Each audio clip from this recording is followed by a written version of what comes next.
The midnight knock wasn't supposed to change anything, but when Victoria Hale, the untouchable CEO who barely acknowledged his existence, appeared at Liam Carter's door on Christmas Eve, trembling and vulnerable, everything he thought he knew about power, loneliness, and second chances shattered in an instant.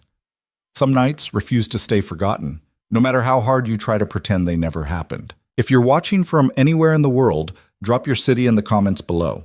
I want to see how far this story travels. And if it moves you, hit that like button. Now let me tell you about the night that changed two lives forever. The apartment was too quiet. Liam Carter had grown accustomed to silence over the past 3 years, but Christmas Eve silence hit different. It pressed against his ears like water, thick and suffocating, reminding him of everything that used to fill this space. Laughter, cartoons playing too loud, Sophie's voice calling him daddy, in that way that made the word sound like music. Tonight, though, his 6-year-old daughter was with his sister across town, wrapped in the chaos of cousins and Christmas cookies. The kind of holiday magic Liam couldn't quite manufacture on his own anymore. He'd dropped her off that afternoon with her overnight bag and her favorite stuffed rabbit, watched her run inside without looking back, and felt that familiar ache settle into his chest like an old injury that never quite healed.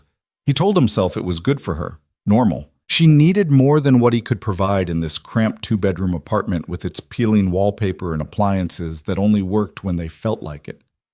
The truth was simpler and harder. He was tired. 32 felt ancient some days, the kind of tired that sleep didn't fix, that coffee couldn't touch. The tired that came from being perpetually behind on bills, behind on laundry, behind on being the father Sophie deserved, behind on being the man he used to be, before cancer took Rachel and left him holding together a life that kept threatening to fall apart. Liam sat on the couch that sagged in the middle, nursing a beer that had gone warm in his hand. The television flickered with some movie he wasn't watching. White Christmas, maybe. Something black and white with people who sang their problems away. Outside, the city hummed with that particular brand of holiday cheer that only highlighted how separate he felt from all of it. His phone sat dark on the coffee table. No messages, no calls. Everyone was exactly where they were supposed to be, doing exactly what they were supposed to do on Christmas Eve. Everyone except him. The knock came at 12:17 a.m. Liam's first thought was that he'd imagined it. Late-night silence did that sometimes, made you hear things that weren't there. Footsteps in empty hallways, voices in static, knocks on doors when everyone you knew was asleep. But then it came again. 3 sharp raps, urgent but controlled. He set down the beer and stood, his body moving on autopilot while his brain tried to catch up. Who the hell knocked on doors at midnight on Christmas? Had something happened to Sophie? His sister would have called. Unless... Liam pulled open the door without checking the peephole, his heart already racing with catastrophic possibilities. Victoria Hale stood in his doorway. For a moment, Liam's brain simply refused to process what his eyes were seeing. It was like finding a lion in your bathtub or a helicopter on your fire escape, so fundamentally wrong that reality itself seemed to glitch. Victoria Hale, CEO of Meridian Enterprises, the woman whose calendar he managed, whose coffee he fetched, whose entire professional existence he facilitated from a carefully maintained distance of exactly 3 steps behind. The woman who spoke to him maybe twice a week, usually to correct something or request something, her voice always carrying that particular tone of someone addressing necessary but forgettable infrastructure. She stood in his doorway wearing a black coat that probably cost more than his car, her dark hair slightly disheveled, her usually immaculate makeup smudged at the edges. Her eyes, those sharp, calculating eyes that could dissect a quarterly report at 20 paces, looked different, uncertain, almost frightened. "Mr. Carter," her voice came out rough, like she'd been running or crying. "I apologize for the intrusion. I realize the hour is—" "Hale," Liam heard himself say, his voice pitched slightly higher than normal. "Is everything— what are you doing here?" It was possibly the stupidest question he'd ever asked, but his brain was still several seconds behind the moment, trying to reconcile the woman who inhabited the top floor of a downtown high-rise with the woman currently standing in the hallway of his low-rent apartment building. Victoria glanced over her shoulder, a quick, nervous gesture that sent another jolt of wrongness through Liam's chest. Victoria Hale didn't do nervous. She did commanding, decisive, occasionally terrifying, never nervous. "May I come in?" she asked, and there it was again, that fracture in the armor he'd only ever seen polished to perfection. Liam stepped back before his conscious mind agreed to it, his body responding to something in her voice that bypassed all the appropriate questions he should have been asking, like why his boss was at his apartment at midnight, or how she even knew where he lived. Victoria stepped inside, and Liam closed the door behind her, suddenly hyper-aware of every inadequacy in his living space. The furniture was second-hand. The carpet had stains he'd stopped trying to remove. Sophie's toys were scattered in the corner despite his half-hearted attempt to tidy up before she left. The whole place probably smelled like the Chinese takeout he'd eaten for dinner, straight from the container because washing dishes felt like too much effort. This was where he lived, where he survived.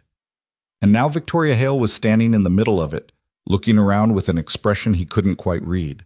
"I apologize," she said again, and her voice was steadier now, like she was gathering herself.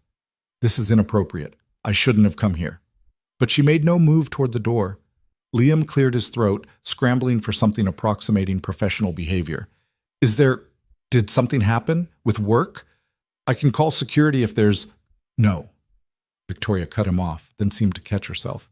"No, nothing like that. She paused, and for a moment she looked lost. This woman who commanded boardrooms and intimidated investors, and never seemed to second-guess a single decision. There was a car. A car? "Following me."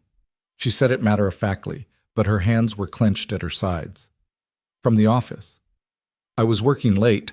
Of course she was. And when I left, I noticed headlights behind me. They followed me through 4 turns. 5. I tried to lose them, but they stayed back just far enough to maintain distance." Liam's apartment suddenly felt smaller, the walls pressing in. "Did you call the police? And tell them what? That someone was driving behind me on public roads?" Victoria shook her head, a bitter smile flickering across her face. "I'm not even certain it was intentional. Perhaps I'm paranoid. Perhaps it was nothing." "But you don't think it was nothing?" Her eyes met his, and Liam saw something there he'd never seen before. Genuine fear, barely controlled. "No, I don't think it was nothing." The silence that followed was thick with questions Liam didn't know how to ask. Why here? Why him? Why not home, or a hotel, or literally anywhere else that made more sense than the cramped apartment of her administrative assistant? Victoria seemed to read his thoughts. She looked away toward the darkened window that faced the street. "I didn't know where else to go. I realize how that sounds. You must think I'm losing my mind." "I don't think that," Liam said, and was surprised to find it was true. There was something about the raw edges of her fear that felt real in a way her polished office persona never had. "Here, sit down. Do you want some water? Coffee?" "Water would be fine, thank you." Liam moved to the kitchen, grateful for the excuse to put some distance between them, to let his thoughts catch up to this surreal situation. He filled a glass from the tap. He didn't have anything fancier, and tried to organize his spinning thoughts into something coherent. Victoria Hale was in his apartment on Christmas Eve because someone might have been following her, and she'd come here, to him, instead of anywhere else. When he returned to the living room, Victoria had taken off her coat and draped it over the arm of the couch. Underneath, she wore what she'd probably been wearing at the office, dark slacks and a silk blouse that looked effortlessly expensive. She stood by the window now, careful to stay to the side, not silhouetted against the light. "Here," Liam said, offering the glass. Her fingers brushed his as she took it, and he was startled by how cold her hands were. She took a small sip, then held the glass like an anchor. "Thank you," Victoria said, "for not asking the questions I can tell you're trying not to ask." Liam almost laughed. "I have about 50 questions." "I'm sure you do." She took another sip, buying time. "The address was in your employee file. I accessed it from my phone. That probably violates several company policies regarding privacy." "Probably," Liam agreed. "Though I think showing up at my apartment at midnight already crossed that line." To his surprise, Victoria smiled. It was small and fleeting, but it was real. "Fair point." She moved away from the window and sat on the couch, perching on the edge like she might need to run at any moment. Liam took the chair across from her, maintaining that professional distance, even though the entire situation had shattered any pretense of normal workplace boundaries. "How long were you at the office?" Liam asked, because it was easier than the bigger questions. "I'm not sure. I lost track of time." Victoria set the glass on the coffee table next to Liam's abandoned beer. "There's a merger we're finalizing. Japanese firm. The time difference means most of the calls happen late. I finished the last one around 11 and decided to head home. On Christmas Eve. Work doesn't stop for holidays, Mr. Carter." "Liam," he said, "I think we're past Mr. Carter at this point." Something shifted in her expression, a softening, maybe, or just exhaustion finally showing through. "Liam, then. And you can call me Victoria, under the circumstances." Victoria. The name felt strange in his mouth, too personal, too intimate for the woman who signed his paychecks. "Did you see anyone else at the office? Security would have logs of who was in the building. I passed Thomas on my way out. He's night security, former police officer, I believe. Very thorough with the logs." Victoria rubbed her temples, and Liam noticed for the first time how tired she looked. Not just tonight, tired, but the kind of deep exhaustion that came from running on empty for too long. "The car, it was a dark sedan, black or navy. I couldn't see the plates. It stayed 3 or 4 car lengths back, matched my speed exactly. When I turned, it turned. When I accelerated, it accelerated." "And you lost them?" "I think so. I took several unnecessary turns through downtown, doubled back twice. Eventually the headlights disappeared. But She stopped, pressing her lips together like she was physically holding back words. "I didn't want to go home. Not immediately. Not if there was even a chance they followed me that far." Liam leaned forward, elbows on his knees. "You think someone's targeting you specifically?" "I don't know." Victoria's voice was quiet now, almost vulnerable. "We've had protests at the office. Environmental activists upset about a factory we're not even directly involved with. I've received angry emails. Most CEOs do. It comes with the position. But this felt different." "Different how?" "Deliberate. Patient." She looked at him, and in that moment she wasn't his boss or a CEO or anyone with power. She was just a woman who was scared and alone and didn't know who else to turn to. Like someone who knew exactly what they were doing. The implication hung in the air between them. Professional stalking, someone with resources, someone willing to wait. "Why didn't you call your security detail?" Liam asked. "I know you have one." Victoria's expression shuddered. "I dismissed them after 8. I didn't want them hovering all night while I worked, and I certainly wasn't going to call them after the fact and admit I might have put myself at risk through my own stubbornness." "That's stupid?" "Yes, I'm aware." She said it sharply, defensive, that familiar ice returning to her voice. "You don't need to lecture me about security protocols. I've heard them all from Edward." Edward Chen, head of corporate security and, from what Liam understood, one of the few people who could actually push back against Victoria when she dug her heels in. "I wasn't going to say stupid," Liam said carefully. "I was going to say human. Everyone thinks they're fine until they're not." Victoria stared at him, and he watched her defenses flicker, up, down, uncertain. "Is that what happened to you?" The question caught him off guard. "What do you mean?" "You weren't always an administrative assistant." It wasn't quite a question. "Your resume. I remember reading it when HR recommended you. Engineering degree, 3 years at a major firm, then a gap, and then you applied for a position significantly below your qualifications. I've always wondered what happened in that gap." Liam felt something twist in his chest. He'd known, intellectually, that Victoria had seen his resume.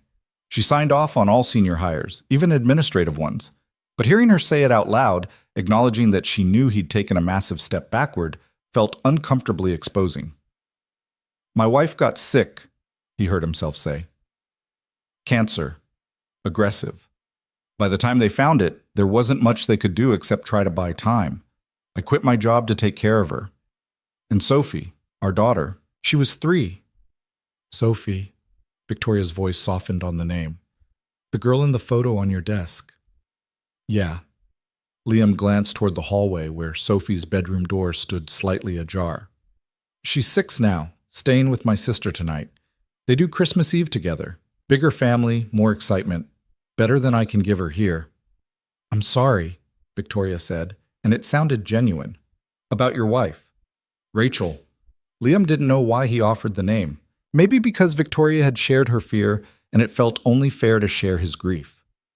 She died 2 years ago. By then, I'd been out of engineering for so long that nobody wanted to hire me. Too much gap in the resume, too many questions about whether I still had the skills. So I took what I could get. Administrative work. Something with regular hours that let me be there for Sophie. That's why you never stay late. That's why I never stay late. Liam met her eyes. I pick her up from daycare at 5:30. We have dinner together. I help with homework even though she mostly just colors at this point. I read her stories until she falls asleep. It's not much. It's not the life I planned, but it's what we have. Victoria was quiet for a long moment, her gaze distant. When she finally spoke, her voice was barely above a whisper. Do you regret it? Stepping away from your career? Every single day, Liam admitted, and not at all, depending on when you ask me.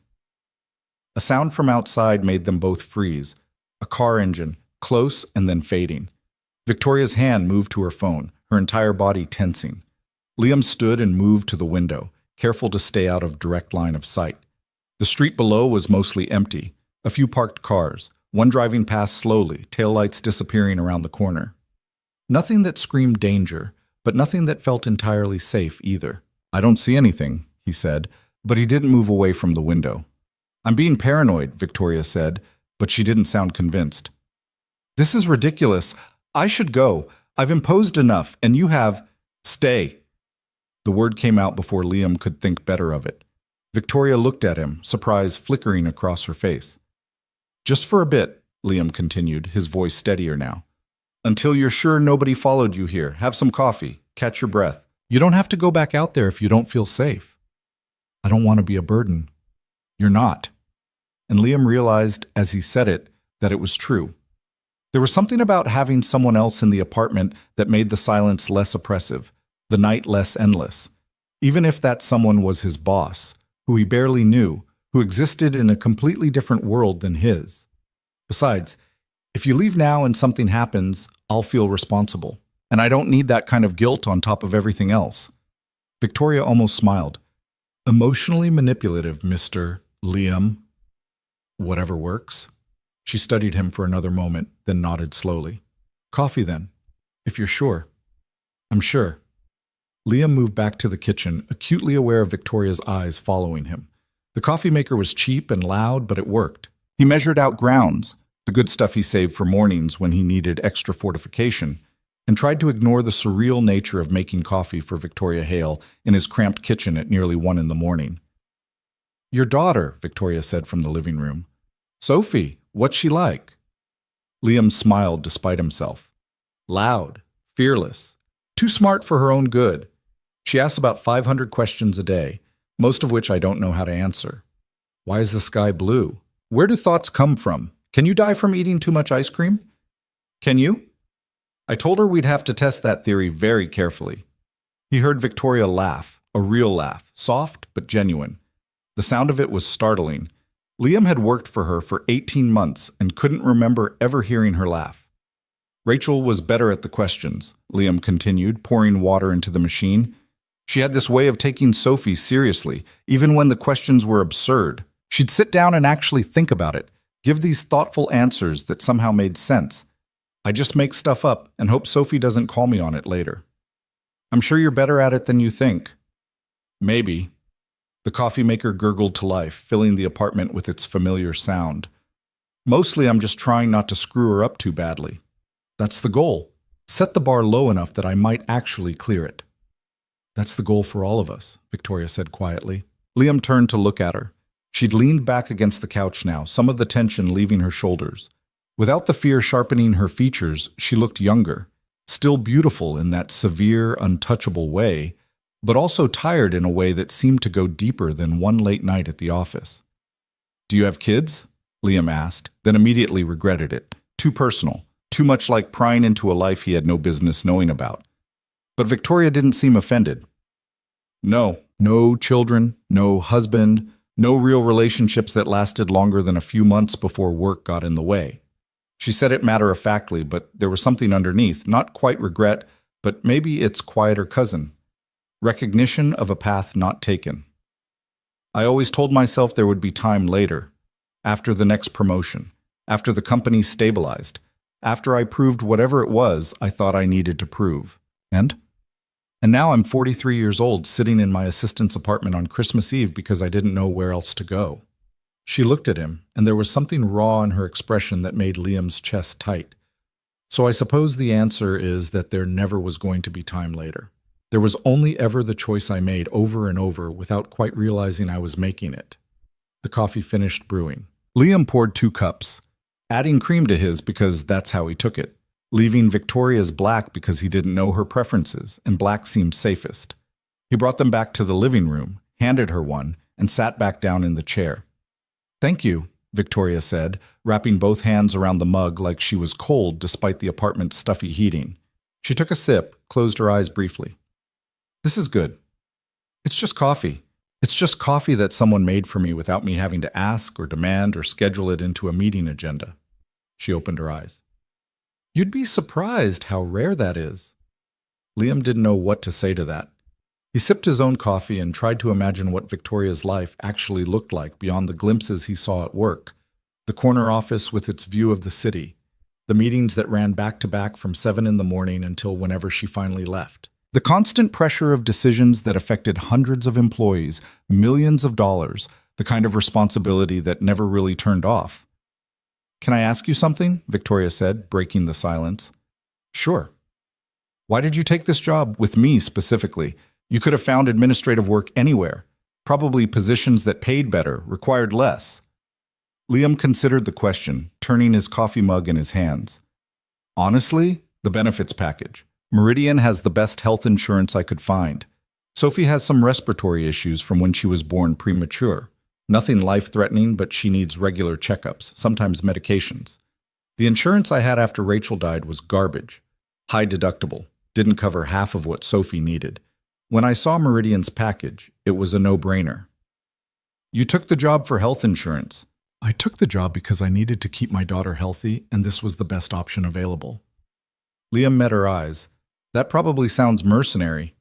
"No." Victoria shook her head slowly. "It sounds like being a parent, like making the practical choice even when it costs you something else. I respect that more than you know." "What about you?" Liam heard himself ask. "Why do you do it? The 80-hour weeks, the constant pressure. You're the CEO. You could probably ease back if you wanted to." Victoria smiled, but it was sad. "You'd think so, wouldn't you? But there's always another crisis. Another deal that will fall apart without my personal attention. Another board member who needs reassuring that I'm still the right person for this position. Being at the top doesn't mean you get to relax. It means everyone's watching, waiting for you to slip, ready to question whether you deserve to be there at all." Sounds exhausting. "It is." She took another sip of coffee. "But it's also who I am, or who I've become. I'm not sure I know how to be anything else anymore." The honesty in her voice caught Liam off guard.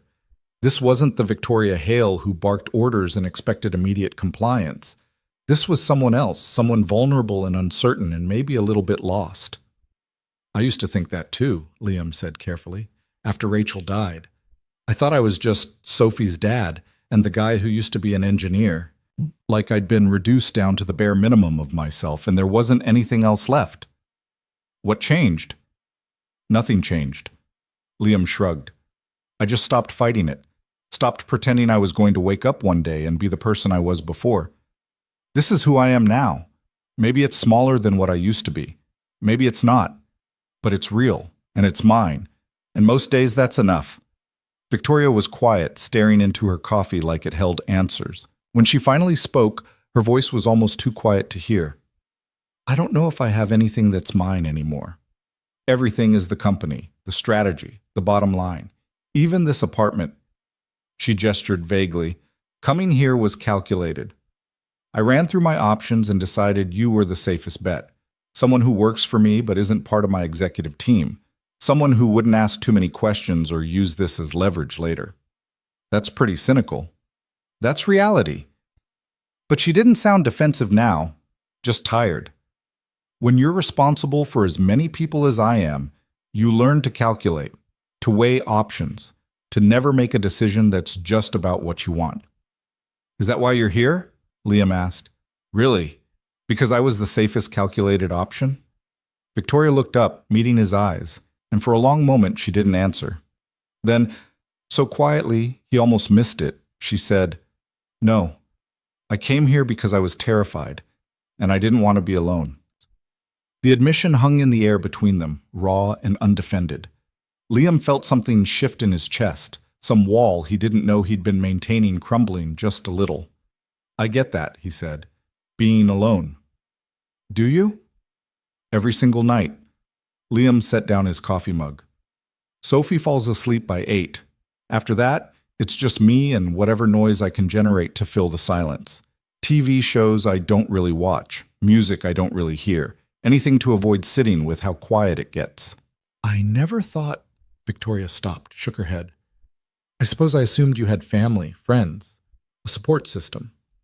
"I have my sister, some old college buddies I text occasionally, but real connection? The kind where someone actually knows you?" Liam laughed, but there was no humor in it. "That died with Rachel. Everyone else just knows the version of me I show them. The functional version. The one who's holding it together." "And are you? Holding it together?" "Most days. Some days. Tonight?" He met her eyes.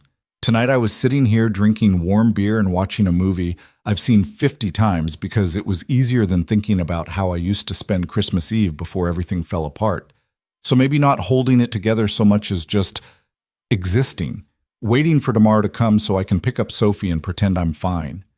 Victoria set down her own mug, and when she spoke, her voice was rough. "I spent Christmas Eve at the office because I couldn't face going home to an empty penthouse where nobody was waiting for me.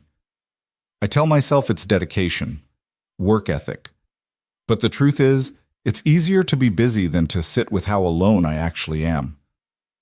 The confession settled between them, heavy and honest. Outside, the city continued its muted Christmas Eve celebration, distant sirens, the occasional car, the ambient noise of millions of lives happening simultaneously. Inside, the apartment felt smaller and larger at the same time, like it had expanded to hold this conversation they were having, this unexpected sharing of truths neither of them had planned to speak aloud. "We're quite a pair," Liam said finally. Victoria almost smiled. "Aren't we just—" Another sound from outside made them both tense, louder this time, closer. Car doors slamming, voices. Victoria's hand moved to her phone again, her entire body coiling with renewed fear. Liam was at the window before he consciously decided to move. He peered out carefully, scanning the street below. There, a dark sedan parked 2 buildings down, 2 figures standing beside it, faces obscured by shadow. They weren't moving toward the building, weren't obviously threatening, but they were there, which was 2 more people than should be on this quiet street at 1 in the morning. "Is it them?" Victoria asked, and her voice was tight with barely controlled panic. "I don't know. Maybe. There's a car. What kind?" "Dark. Sedan. I can't see the plates from here." Victoria was beside him in an instant, pressed against the wall beside the window. She risked a quick glance down, then pulled back, her face pale. "That's the same car. Same model. I'm sure of it." "You can't be sure from this distance. I'm sure." Her voice was flat, absolute. "They followed me here. After everything I did to lose them, they still—" Okay, listen to me." Liam turned to face her, keeping his voice calm even though his heart was hammering. "We're going to call the police. Give them the plate number if we can get it. They'll check it out, see if there's a reason for them to be here. And if there isn't, if they claim they were just parking, you can't arrest someone for being on a public street." She was right, and they both knew it. The car could leave before police arrived, come back later. This could be nothing, paranoia and coincidence, or it could be the beginning of something worse. "Then we wait," Liam said. "See what they do. If they approach the building, we call 911 immediately. If they just sit there, we figure it out." Victoria nodded, but her hands were shaking. Liam noticed for the first time that she'd wrapped her arms around herself, holding on like she might fly apart otherwise. Without thinking, he reached out and touched her shoulder. Hey, you're safe here, I promise. Nothing's going to happen. You can't promise that. No, Liam admitted, but I can promise I'm not going to let you deal with it alone. Victoria looked at him, and something in her expression cracked. Not broke. Cracked, like ice on a frozen lake, showing the dark water beneath. Why are you being kind to me? The question was so unexpected that Liam almost laughed. Why wouldn't I be? Because I've been terrible to you. For 18 months I've treated you like furniture. Something useful but not worth noticing. I don't think I've ever asked you a single personal question before tonight. I didn't even know your wife's name. Rachel, Liam said again, and this time it felt less like offering a name and more like offering a piece of himself. Rachel. Victoria repeated it softly, like she was committing it to memory. I'm sorry. For not asking sooner. For being the kind of boss who doesn't even see the people who keep her life running. You're not. I am. She cut him off, but gently. I am exactly that. And you still opened your door to me, still made me coffee, still promised I was safe when I showed up here scared out of my mind. That's either incredibly kind or incredibly stupid. Maybe both. This time Victoria did smile, small and genuine. Thank you for both then. They stood there for a moment, close together by the window, watching the street below. The two figures had gotten back in the car but hadn't started the engine. Just sitting there, waiting. Tell me something, Victoria said quietly. Something that has nothing to do with work or fear or any of this. Something real. Liam thought for a moment. Sophie learned to ride a bike last month, without training wheels. I'd been putting it off because I was scared she'd get hurt, but my sister convinced me to just go for it. We went to the park on a Saturday afternoon and I ran beside her holding the seat, and then at some point I let go without telling her and she just kept riding, didn't even realize I wasn't holding on anymore. That must have been wonderful. It was terrifying. All I could think about was, what if she fell? What if she got hurt? What if I'd made the wrong call, pushing her before she was ready? But then she looked back and realized she was doing it on her own, and her face. Liam stopped, his throat tight. She was so proud of herself, so happy, and I thought, this is it. This is what I'm supposed to be doing, letting her go little by little, even when it scares me, so she can figure out she's stronger than she thinks. You're a good father, Victoria said. I'm a terrified father who's making it up as I goes and hoping I don't ruin her. That's what a good father is. Victoria's voice was soft. Someone who cares enough to be scared. Someone who shows up anyway. Below, the car's engine finally turned over. Headlights flicked on. Liam and Victoria both tensed, watching as the sedan pulled away from the curb and disappeared around the corner. They waited in silence, counting seconds, waiting for the car to circle back. 1 minute, 2, 5. Nothing. Victoria let out a breath she'd been holding. Maybe it was nothing. Maybe I really am just paranoid. Or maybe they were checking to see if you'd stopped here and decided to come back later. Or maybe it's coincidence. Liam stepped back from the window. Either way, they're gone for now. Victoria nodded, but she didn't look relieved. She looked exhausted, like the adrenaline that had been holding her together was finally draining away, leaving only the weight she'd been carrying. You should sit, Liam said. You look like you're about to fall over. I'm fine. You're not. Neither am I. We're both running on fumes pretending to be functional human beings. So sit. Finish your coffee. We'll figure out the rest as we go. Victoria seemed like she wanted to argue, but instead she just nodded and moved back to the couch. This time she didn't perch on the edge. She sank into it, letting herself actually rest, and Liam saw her eyes close briefly. He sat back down in his chair, picking up his own coffee even though it had gone lukewarm. The silence that settled over them now wasn't the suffocating kind from earlier. It was different, quieter, maybe, but less empty. Like the apartment had expanded to hold both of them and their respective exhaustions. Can I ask you something? Victoria said after a while. Sure. Do you ever wish you could go back? To before everything changed? Before... She gestured vaguely, encompassing loss and grief and all the ways life didn't turn out how you planned. Liam considered the question carefully. Every single day, and also never. That doesn't make sense. No, it doesn't, but it's true. He set down his mug. I miss Rachel so much some days I can't breathe. I miss the life we were building, the future we'd planned. I miss the version of myself who thought things would work out if I just worked hard enough and loved enough and did everything right. But if I went back, if I could somehow undo it all, Sophie wouldn't exist as she is now, and I can't imagine that. I can't imagine not having her exactly as she is. So you carry both. So I carry both, Liam agreed. The grief and the gratitude, the loss and the life that grew around it. Some days one weighs more than the other, but they're both always there. Victoria was quiet, staring at something Liam couldn't see. When she spoke, her voice was barely audible. I don't know what I carry anymore. Just weight.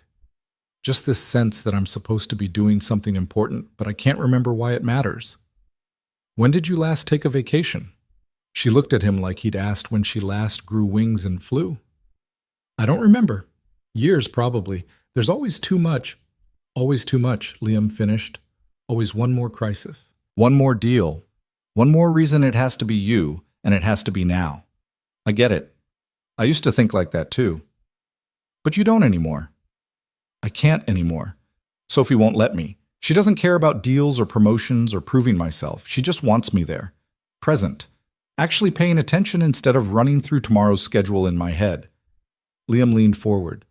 Maybe you need a Sophie in your life. Someone who demands you stop and just be. I wouldn't know what to do with that, Victoria admitted. How to be anything other than what I've always been. You could start by sitting on a stranger's couch at 1 a.m, drinking coffee and admitting you're scared. Liam smiled. Seems like a decent first step. Victoria met his eyes and something passed between them. Understanding maybe, or recognition. Two people who'd been running on empty for so long they'd forgotten what full felt like. Two people who'd shown up at each other's doors, literally and metaphorically, because they didn't know where else to go. Thank you, Victoria said quietly. For this. For tonight. For not making me feel like I'm weak for being frightened. You're not weak, you're human. There's a difference. I'm not sure there is. Not in my world. Then maybe your world needs adjusting. Victoria laughed, soft and sad. If only it were that simple. They sat in comfortable silence after that, the kind that didn't need filling. Outside, the city moved toward Christmas morning. Inside, two people who barely knew each other shared a space that felt, for reasons neither could fully explain, safe. Eventually, Victoria stood, checking her phone. Nearly 2 a.m.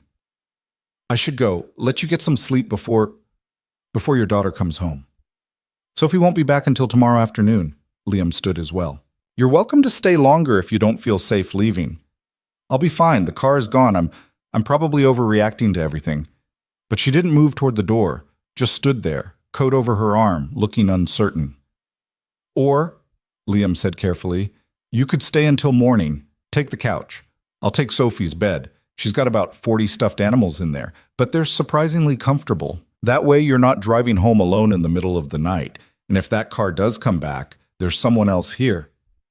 I couldn't. You could. It's just sleep, rest. Permission to stop pretending you're fine for a few hours. Liam kept his voice gentle. No expectations. No weird dynamics. Just one exhausted human being helping another exhausted human being get through the night. Victoria studied him, and Liam could see her weighing options, calculating risks, trying to figure out the angle. But there wasn't an angle. There was just the truth. Neither of them wanted to be alone, and for one night, they didn't have to be. Okay, Victoria said finally, if you're sure. I'm sure. Liam found her spare blankets and a pillow that didn't smell too much like detergent. He showed her where the bathroom was, offered her a t-shirt to sleep in if she wanted to get out of her work clothes, tried not to think about how surreal it was to be playing host to Victoria Hale in his cramped apartment. There's leftover Chinese food in the fridge if you get hungry, he said, hovering in the hallway like an awkward teenager. And coffee's on the counter if you want more. Help yourself to anything. Liam, Victoria stopped him with his name. Thank you, really. I don't have words for how much this means. Get some rest, Liam said, because he didn't have words either for what this night had become. We'll figure out the rest in the morning. He retreated to Sophie's room, closing the door behind him. The space smelled like his daughter, That particular mix of children's shampoo and crayons and something indefinably sweet. Her stuffed animals watched him from their positions around the small bed, button eyes knowing. Liam lay down on the narrow mattress, staring at the ceiling with its glow-in-the-dark stars Sophie had insisted on putting up last year. He could hear Victoria moving around in the living room, settling onto the couch, the apartment's familiar creaks and sounds somehow different with another person there. He didn't expect to sleep. His mind was too full of questions and impossibilities. But exhaustion pulled him down anyway, and the last thing he thought before darkness claimed him was that maybe, just for tonight, neither of them had to carry their weight alone. Liam woke to pale winter light filtering through Sophie's curtains and the disorienting sensation of being in the wrong bed.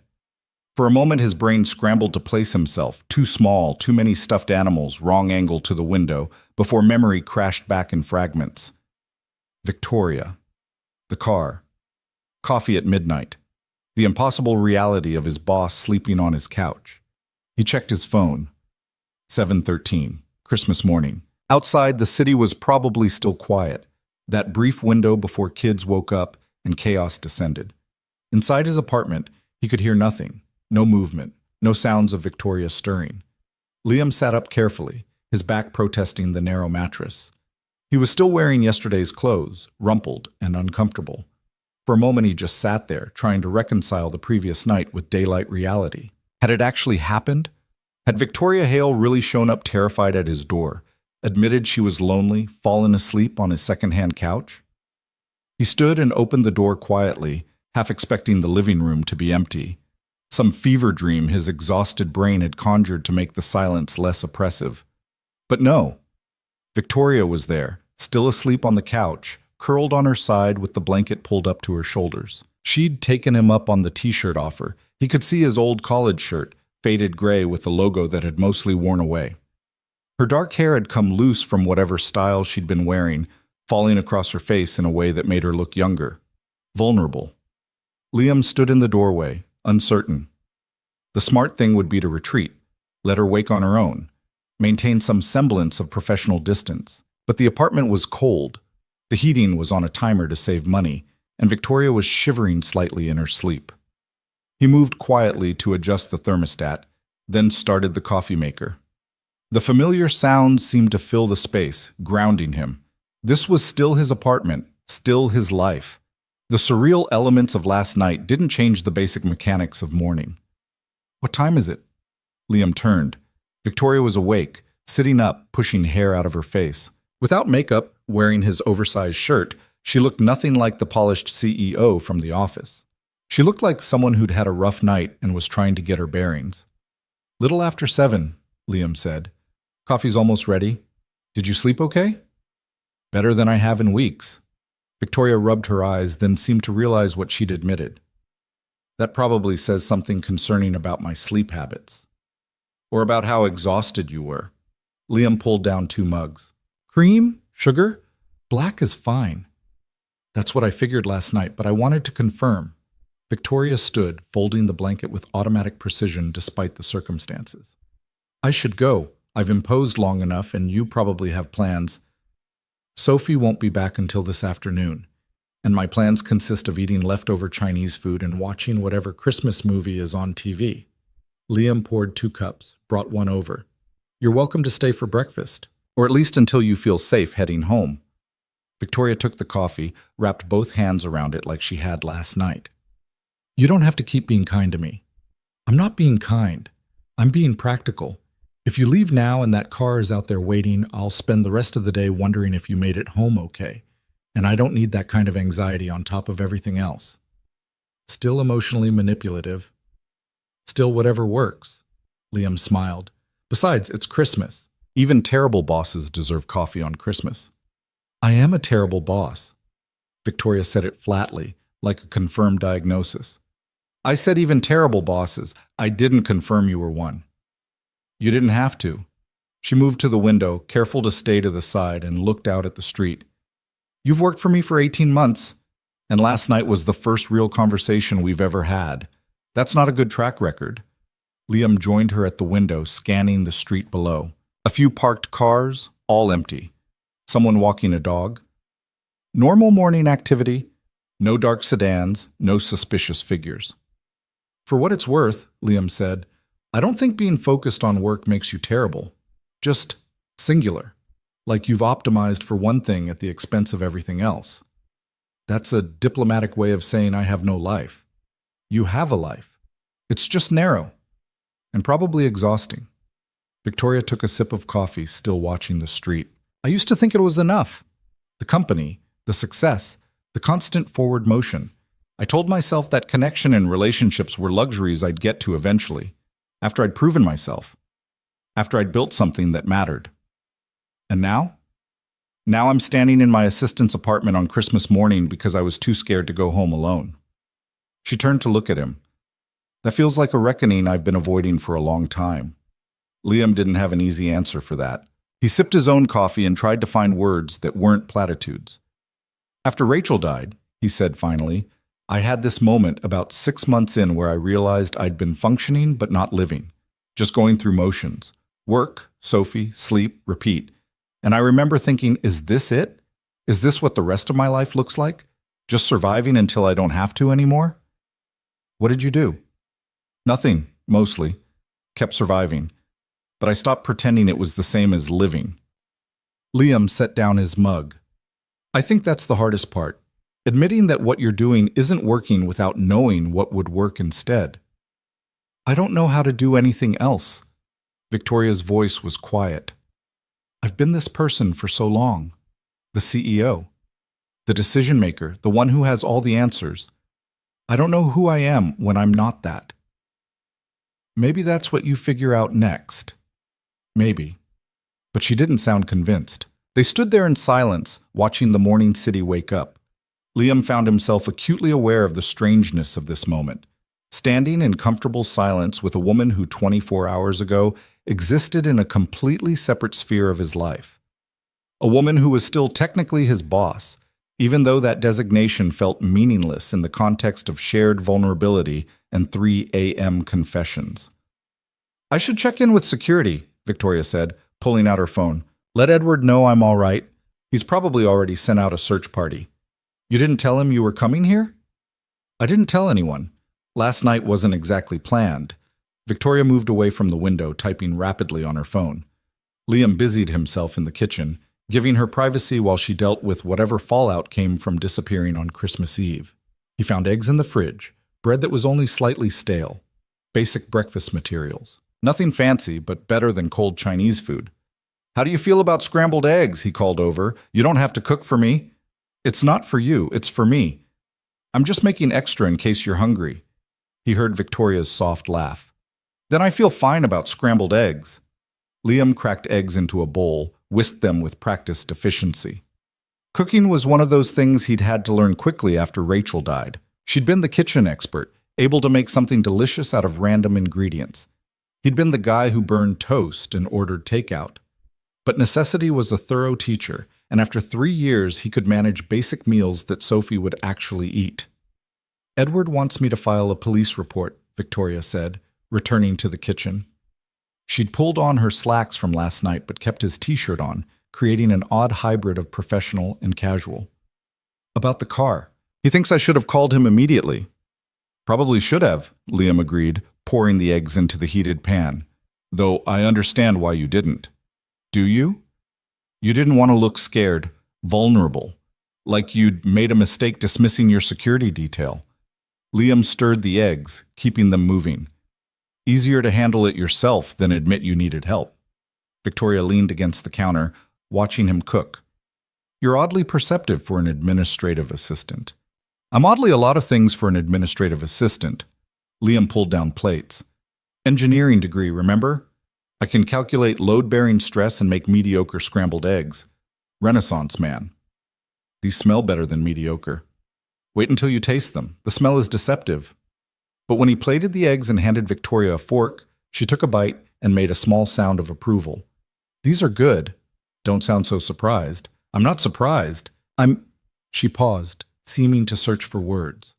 I'm realizing I made a lot of assumptions about you. About your life. I pictured something smaller, I think. Sadder. A man just barely keeping his head above water. That's accurate some days. but not all days, and not in the way I thought.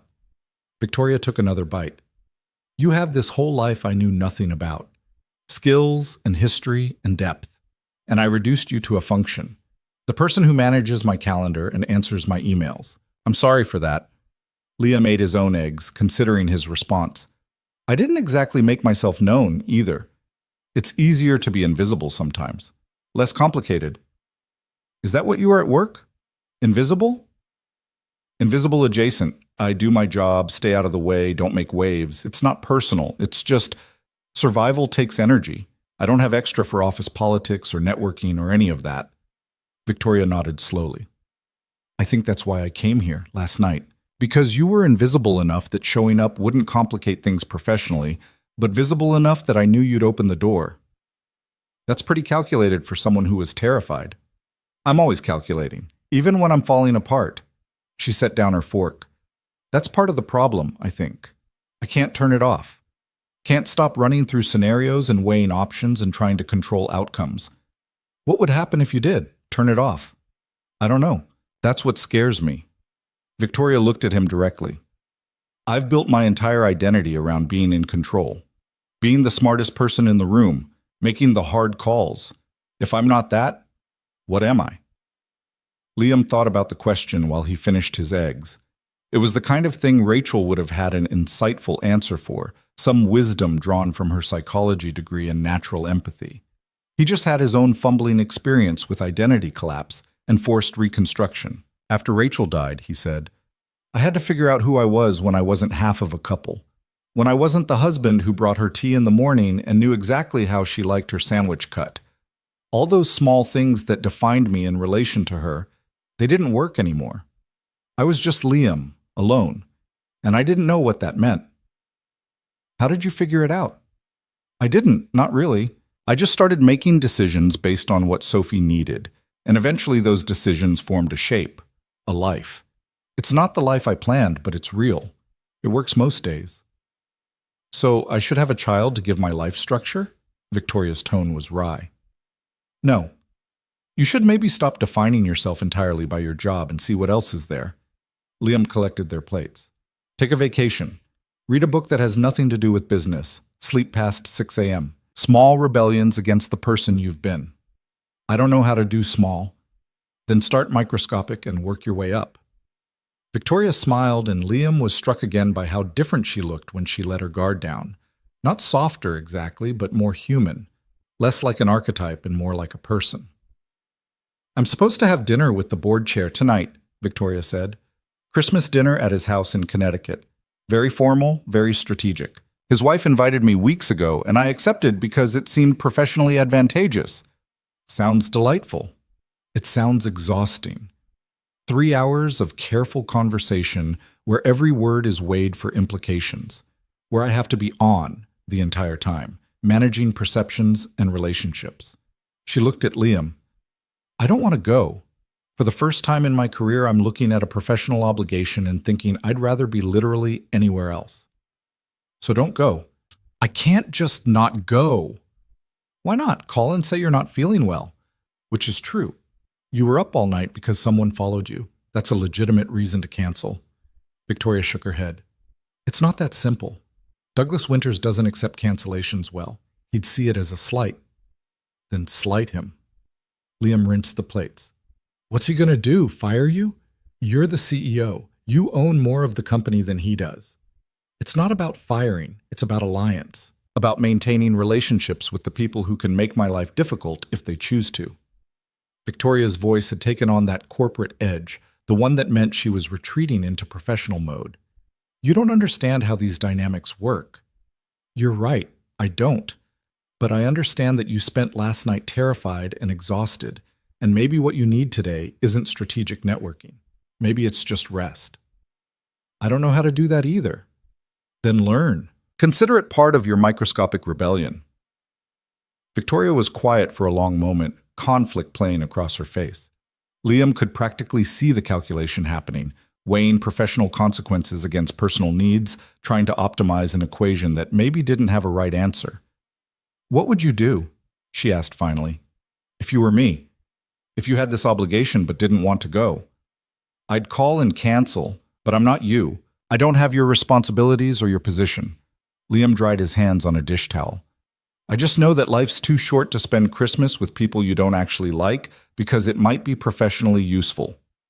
That's easy to say when you're not the one maintaining a billion-dollar company. True. It's also easy to say when I've already lost the person I loved most and learned that professional success doesn't mean much when you're alone. Liam met her eyes. I'm not trying to tell you what to do. I'm just saying maybe there's more than one way to measure what matters. Victoria looked away, her jaw tight. For a moment, Liam thought he'd pushed too far, crossed some line from honest into preachy. Then her shoulders dropped and she let out a long breath.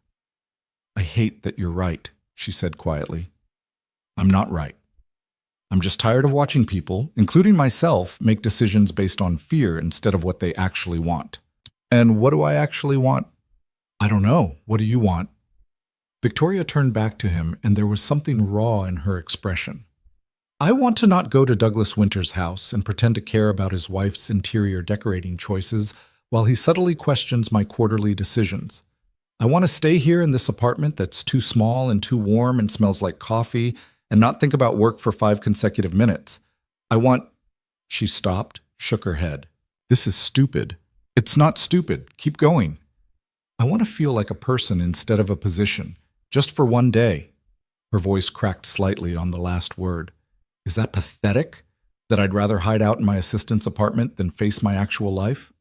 It's not pathetic. It's honest. Liam moved closer, not touching, but present. And for what it's worth, you're welcome to stay. No expectations, no agenda, just space to be whatever you need to be for a while. Why would you do that? After everything, after how I've treated you, why would you offer that? Liam thought about the question. The easy answer was pity.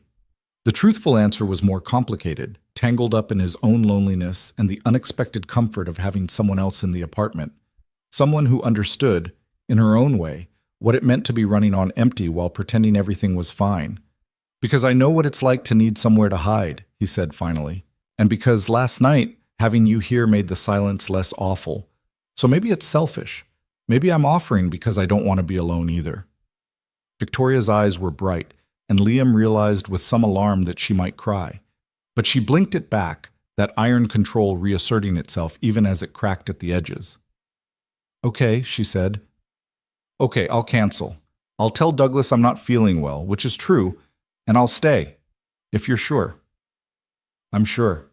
What do we do? I don't know how to just exist without agenda. Liam almost laughed at the absurdity of it. Victoria Hale, master strategist, asking him how to spend a day without purpose. We start with more coffee, he said. Then we figure it out from there. Very low stakes, very low pressure. More coffee I can handle. They moved back to the living room, carrying their refilled mugs. The morning light was stronger now, turning the apartment's shabby edges slightly less noticeable. Victoria sat on the couch, this time settling into it rather than perching. Liam took his usual chair. Tell me about Sophie, Victoria said after a moment. Really tell me, not just the basics. Liam pulled out his phone and found a recent photo, Sophie at the park, mid-laugh, her hair wild and her jacket unzipped despite his repeated reminders. He passed the phone to Victoria. She's beautiful, Victoria said softly. She has your eyes. And her mother's stubbornness, worst possible combination. But Liam was smiling. She wants to be a paleontologist, or an astronaut, or a teacher. It changes daily. Yesterday she informed me she's going to discover a new dinosaur and name it after our neighbor's cat. What's the cat's name? Mr. Whiskers. So we're looking at the Whiskersaurus, apparently. Victoria laughed, genuine and unguarded. That's perfect. Well, she's the best part of my life. The hardest part, too. Every decision I make, I'm thinking about how it affects her, whether I'm giving her enough, whether I'm screwing up in ways that'll take years to manifest. You're not screwing up, Victoria said, still looking at the photo. You can tell just from this picture. She's happy. That's everything. Some days I'm not sure it's enough. Her friends have 2 parents, nice houses, vacations. I'm giving her a cramped apartment and takeout dinners, and a dad who's too tired to play most nights. You're giving her presents, attention, love. Victoria handed back the phone. That's more than a lot of kids get, regardless of how many parents or how big the house. Liam pocketed the phone. Did you have that, growing up? No. Victoria's voice went flat. I had parents who were very invested in my achievements and very uninterested in me as a person. My father was a lawyer, corporate litigation. Success was the only metric that mattered. Straight A's were expected. Anything less was failure. That sounds lonely. It was preparation. At least that's what he called it. Preparation for the real world where nobody cares about your feelings, only your results. She took a sip of coffee. He died 5 years ago. Heart attack. I was in Tokyo when it happened, finalizing a deal. I didn't make it back in time to say goodbye. I'm sorry. Don't be. We weren't close. I'd built my life according to his principles. Work harder than everyone else, never show weakness, achievement equals worth. But I didn't actually like him very much. Victoria smiled without humor. I think that makes me a terrible person.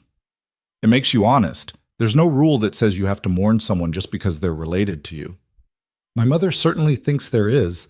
She's never forgiven me for not falling apart. For going back to work 2 days after the funeral, Victoria set down her mug. But falling apart felt like proving him right. That emotions were weakness. That the only thing that mattered was pushing forward. Is that what you really think? Or just what you were taught? Victoria was quiet for a long moment. I don't know anymore.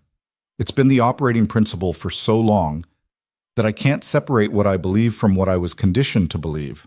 Liam understood that more than he wanted to admit. How much of his own life was choice versus momentum versus the path of least resistance? How much was him versus the shape of the hole Rachel's death had left? My sister thinks I should date, he said, surprising himself with the confession. She keeps trying to set me up with friends of friends, nice women with stable jobs and no major red flags. And I keep making excuses because I can't imagine.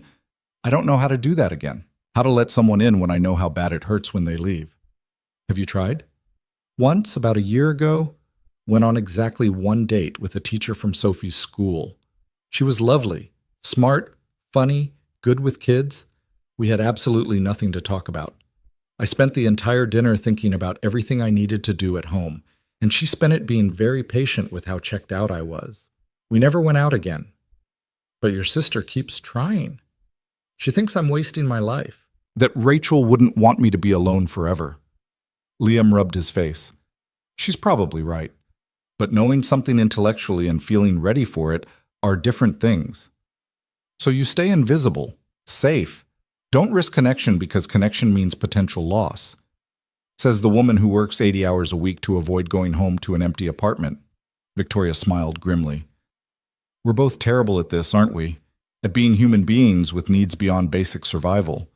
Spectacularly terrible, Liam agreed. But at least we're self-aware about it. That's got to count for something. They fell into silence again, but it was comfortable now. The initial strangeness of the situation had worn off, replaced by something that felt almost like friendship, or at least fellow feeling. Two people who'd found themselves in the same unlikely space, speaking truths they didn't usually voice.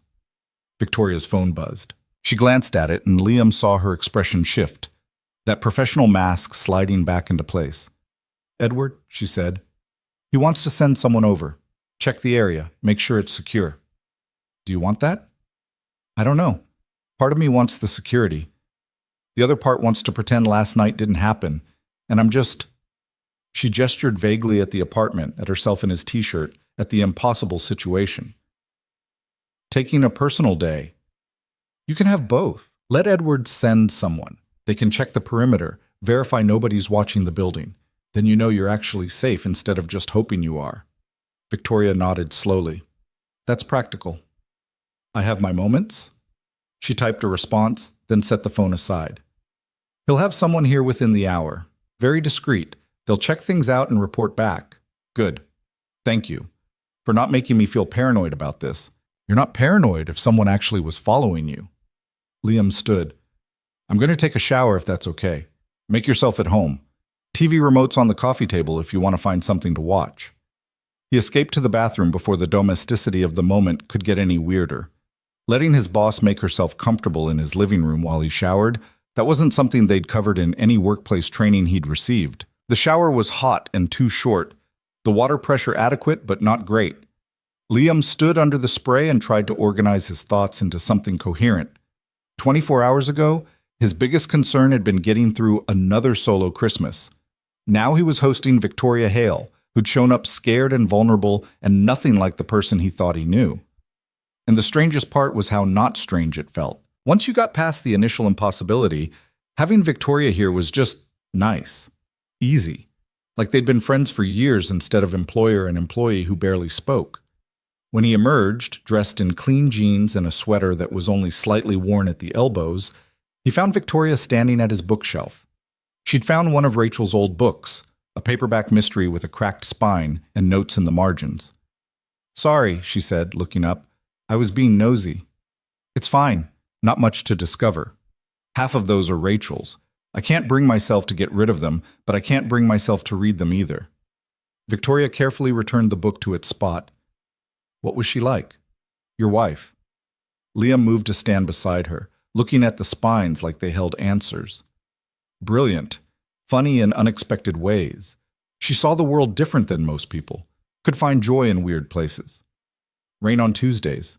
The way light hit buildings at certain angles. Small moments most people missed. You loved her very much." "I did. Still do, in whatever way you love someone who's gone. It's different now, less sharp, but it doesn't go away." "Do you think it should go away?" "I don't know. My sister thinks I should move on, let go. But it feels like if I let go completely, I'm erasing her, saying she didn't matter enough to carry forward." Victoria turned to face him. Or maybe carrying her forward means living fully enough that the life you're living honors what you built together. Not staying frozen in grief, but using what she taught you to do better. That's a nice thought. "But you don't believe it." "I don't know what I believe anymore." Liam moved to the window, checking the street out of habit. "I know I'm tired. I know Sophie deserves a father who's more present. I know I can't keep running on empty forever. Beyond that, it's just noise, static, getting through days." "Does it help having someone to talk to about it?" Liam considered the question. When had he last talked about Rachel to anyone who wasn't his sister delivering well-meaning platitudes? When had he last admitted out loud that he was struggling instead of just handling it? "Yeah," he said finally. "It helps. Even if nothing changes, it helps to say it." Victoria's phone buzzed again. She checked it, nodded. "Security's outside. They're doing a sweep now." They waited in silence, both watching the street. After about 15 minutes, Victoria's phone rang. She answered, listened, asked a few terse questions. When she hung up, some of the tension had left her shoulders. "Nothing," she said. "No suspicious vehicles. No one watching the building. Whoever was following me last night, they're either gone or never existed." "That's good. Edward still wants me to file a report, create a paper trail in case it happens again." Victoria sank back onto the couch. "He's probably right. But the thought of explaining last night to the police, where I went, why I came here instead of going home, I don't want to deal with questions." "You don't have to explain anything. You can file a report about the car without telling them where you ended up." "They'll ask, and I'm a terrible liar." "So tell them the truth. Someone was following you and you stopped at a friend's place until you felt safe." Liam sat across from her. "That's accurate, if reductive." "We're friends now?" Victoria asked, and there was something in her voice, not quite hope, but maybe curiosity about the possibility. "I don't know what we are, but we're something more than boss and employee after last night." "What do we do with that? When we go back to work and everything returns to normal?" "I don't know. Pretend it never happened, probably. That's what you wanted, right? Back to normal." Victoria looked at him for a long moment. "I did want that. Last night, when I asked you to pretend none of this happened, I meant it. But now I'm not sure I do anymore." "Why not?" "Because going back means I'm alone again. Means there's nobody who knows—" She stopped, seemed to gather herself. "Nobody who knows that I'm terrified most of the time, that I have no idea if I'm making the right decisions, that the confidence everyone sees is mostly performance." "Everyone's performance," Liam said quietly. "We're all just making it up and hoping nobody notices. Maybe. But most people have someone to drop the performance with, someone who sees them without the mask." Victoria's voice was steady, but her eyes were not. I haven't had that in a very long time. If ever. You have it now, if you want it. What does that mean? Liam wasn't entirely sure. They existed in different worlds, moved through different spheres, but something had shifted between them. Some understanding reached in the vulnerable hours of early morning, and he found he didn't want to lose that just because daylight made it seem impossible. It means we're honest with each other, he said. At work, I'm still your assistant. I'll still manage your calendar and fetch your coffee and stay 3 steps behind. But outside of that, maybe we can be people who actually see each other, who don't have to pretend everything's fine when it's not.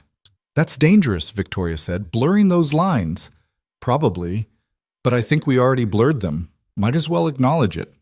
Victoria smiled, small and uncertain. Okay, dangerous honesty it is. Her phone buzzed yet again. She glanced at it, and her expression shuddered.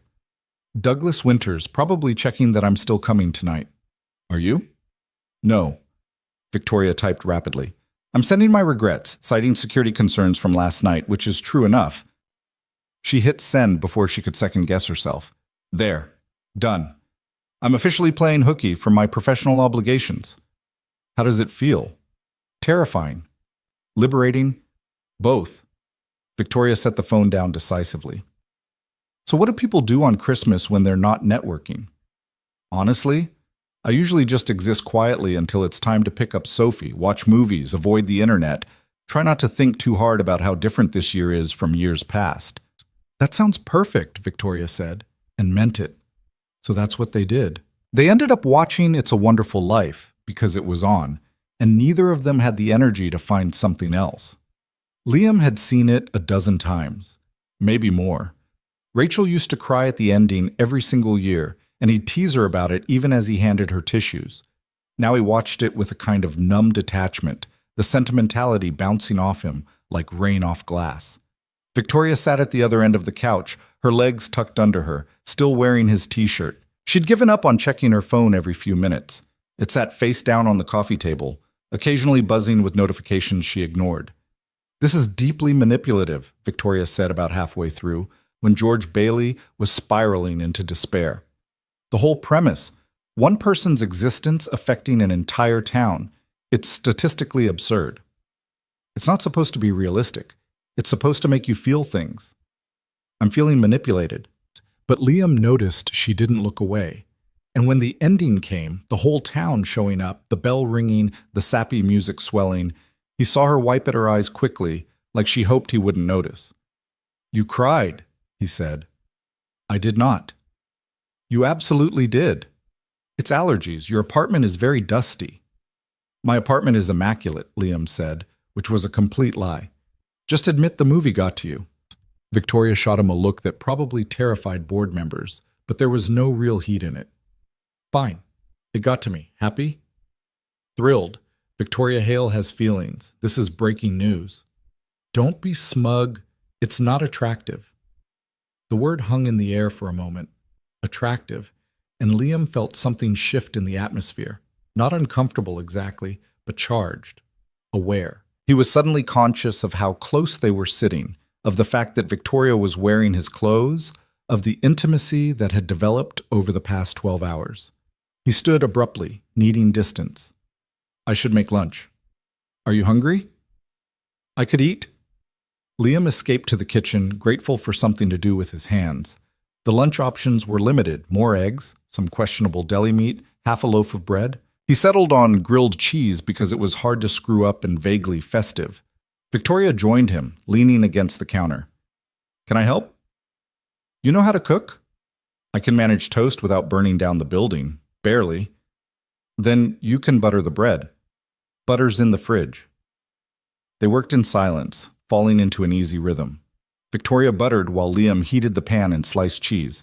It was domestic in a way that should have felt wrong, but didn't. Just two people making lunch together, nothing more complicated than that. I haven't done this in years, Victoria said, watching the sandwiches brown in the pan. Made grilled cheese. Made anything. Cooked with another person. I eat most meals at my desk or in restaurants where someone else handles everything. That sounds lonely. It's efficient. But her voice lacked conviction. Or it was. Now it just sounds sad. Liam flipped the sandwiches. You could change that. Learn to cook. Invite people over. Have a life outside of work. I wouldn't know who to invite. Everyone I know is either an employee or a business contact. Those aren't the same as friends. What about from before? College friends? Old colleagues? Lost touch years ago. I moved up, they moved on. After a while, the calls stopped coming. Victoria picked at a loose thread on his t-shirt. I think people get tired of someone who cancels plans last minute because of work emergencies. Eventually, they stop including you. So make new friends. How? Join a book club? Take a pottery class? I'm 43 years old. People my age have established friend groups. They're not looking for new additions. People are always looking for connection. You just have to be willing to show up as yourself instead of as the CEO. Victoria was quiet while Liam plated the sandwiches.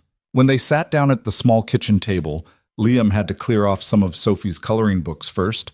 She took a bite and made a small sound of satisfaction. This is good. It's grilled cheese. The bar is not high. Still good. She took another bite, chewed thoughtfully. I had a friend once, in college, Sarah. We were roommates freshman year, stayed close all 4 years.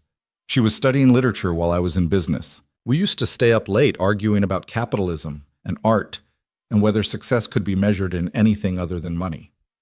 What happened to her? I chose my career over her wedding. I was supposed to be her maid of honor, but there was this opportunity, a chance to work directly with the VP of strategy at my first real job.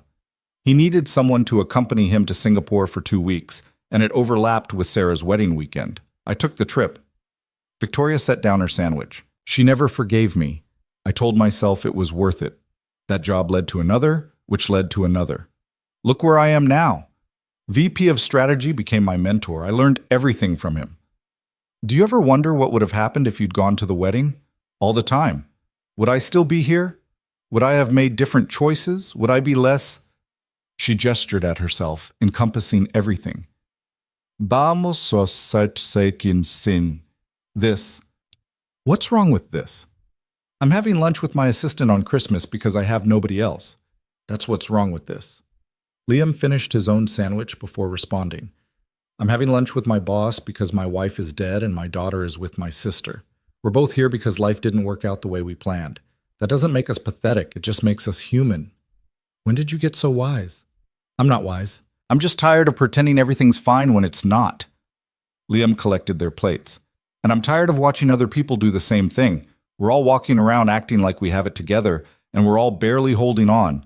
Maybe if we admitted that more often, we'd all feel less alone. Victoria stood, moved to the window again. It had become her spot, that corner where she could watch without being seen. There's a car out there, different from last night, silver SUV. It's been parked there for about 20 minutes. Liam joined her, following her gaze. The SUV sat 3 cars down, engine off, windows tinted. Could be anything. Someone visiting family, lost tourist. Or someone watching. Do you really think they'd come back, in broad daylight on Christmas? I don't know what to think anymore. Victoria's voice was tight. Maybe I'm being paranoid. Maybe last night was nothing, and I'm seeing threats where there aren't any, but I can't shake this feeling that something's wrong. Liam pulled out his phone. I'm calling Edward. Let security check it out. Better paranoid and safe than dismissive and sorry. He made the call, explained the situation. Edward answered immediately. Apparently he'd been waiting, and said someone would be there in 10 minutes. True to his word, 9 minutes later, a nondescript sedan pulled up, and a man in casual clothes got out. He walked past the SUV, seemingly oblivious, then circled the block. Liam's phone rang. It's a family from New Jersey, Edward said without preamble. They're visiting someone in your building. Building manager confirmed it. License plate matches their registration. Stand down. Thank you, Liam said and hung up. He relayed the information to Victoria. She nodded, but the tension didn't leave her shoulders. I'm losing it. I'm seeing conspiracies and visiting families. You're scared. That's different from losing it. Is it? Because right now I can't tell. Victoria moved away from the window, pacing the small living room. What if this is what I've become? So paranoid and isolated that I see danger everywhere. So disconnected from normal life that I don't know the difference between a real threat and someone visiting their relatives. last night was real. Someone followed you. That's not paranoia, that's fact. But was it really? Or was it just someone driving in the same direction who happened to make the same turns? Maybe I manufactured a crisis because some part of me wanted an excuse to run, to end up somewhere, anywhere, that wasn't my empty apartment. Liam caught her arm gently, stopping her pacing. Hey, stop. You're spiraling. I'm being realistic. You're being cruel to yourself. There's a difference. He kept his hand on her arm, grounding. Someone followed you. Whether it was intentional or coincidence, it scared you. That's valid. Coming here was valid. Everything you're feeling is valid. Victoria looked at his hand on her arm, then up at his face. Why do you care? You barely know me. I'm just your boss who showed up uninvited and disrupted your entire holiday. You're not just anything. You're a person who needed help, and I was the one you trusted enough to ask. Liam released her arm but didn't step back. And maybe helping you helps me too. Maybe I needed the disruption. Maybe sitting alone in this apartment was killing me a little bit, and having someone else here, even under weird circumstances, is better than the alternative.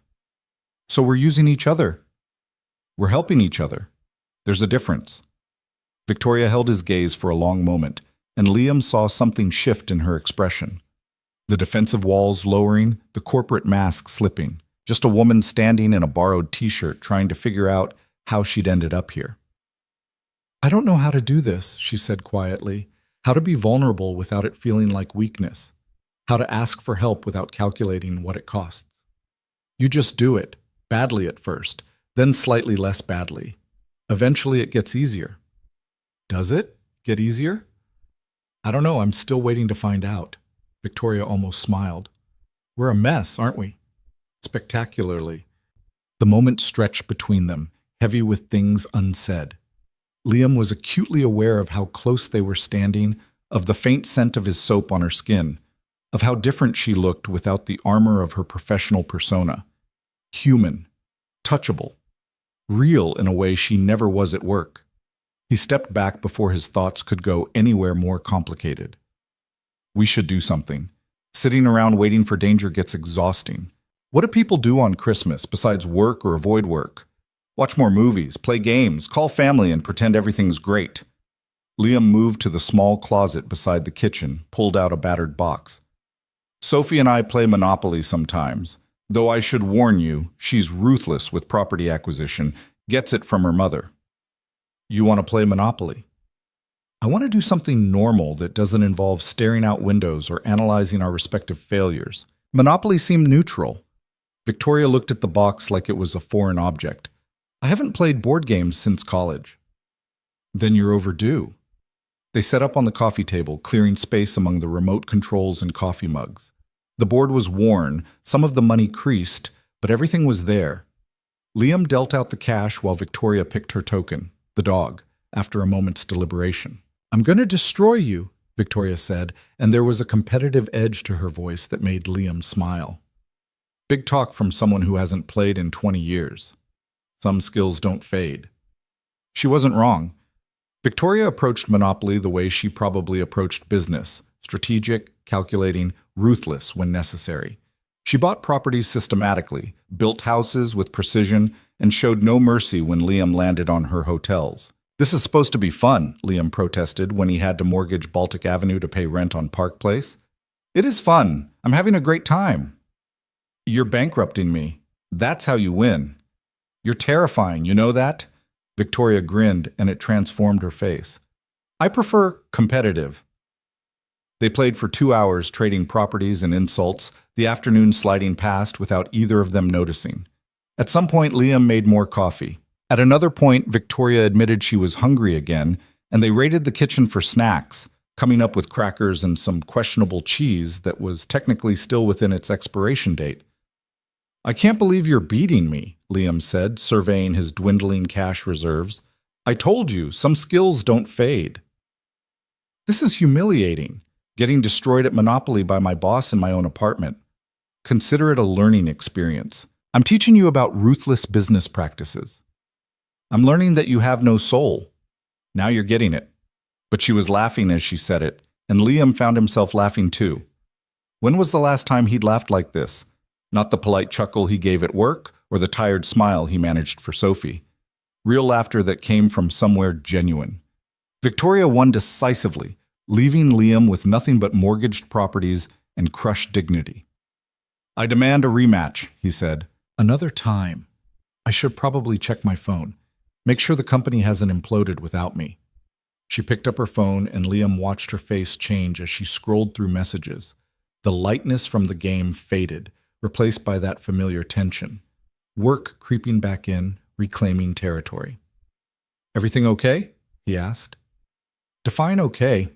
There are 37 unread emails, 12 missed calls. Edward wants me to reconsider the police report. Douglas is upset about the cancellation. His wife apparently planned the menu around my dietary restrictions." Victoria set down the phone. "The world continues spinning whether I'm there or not.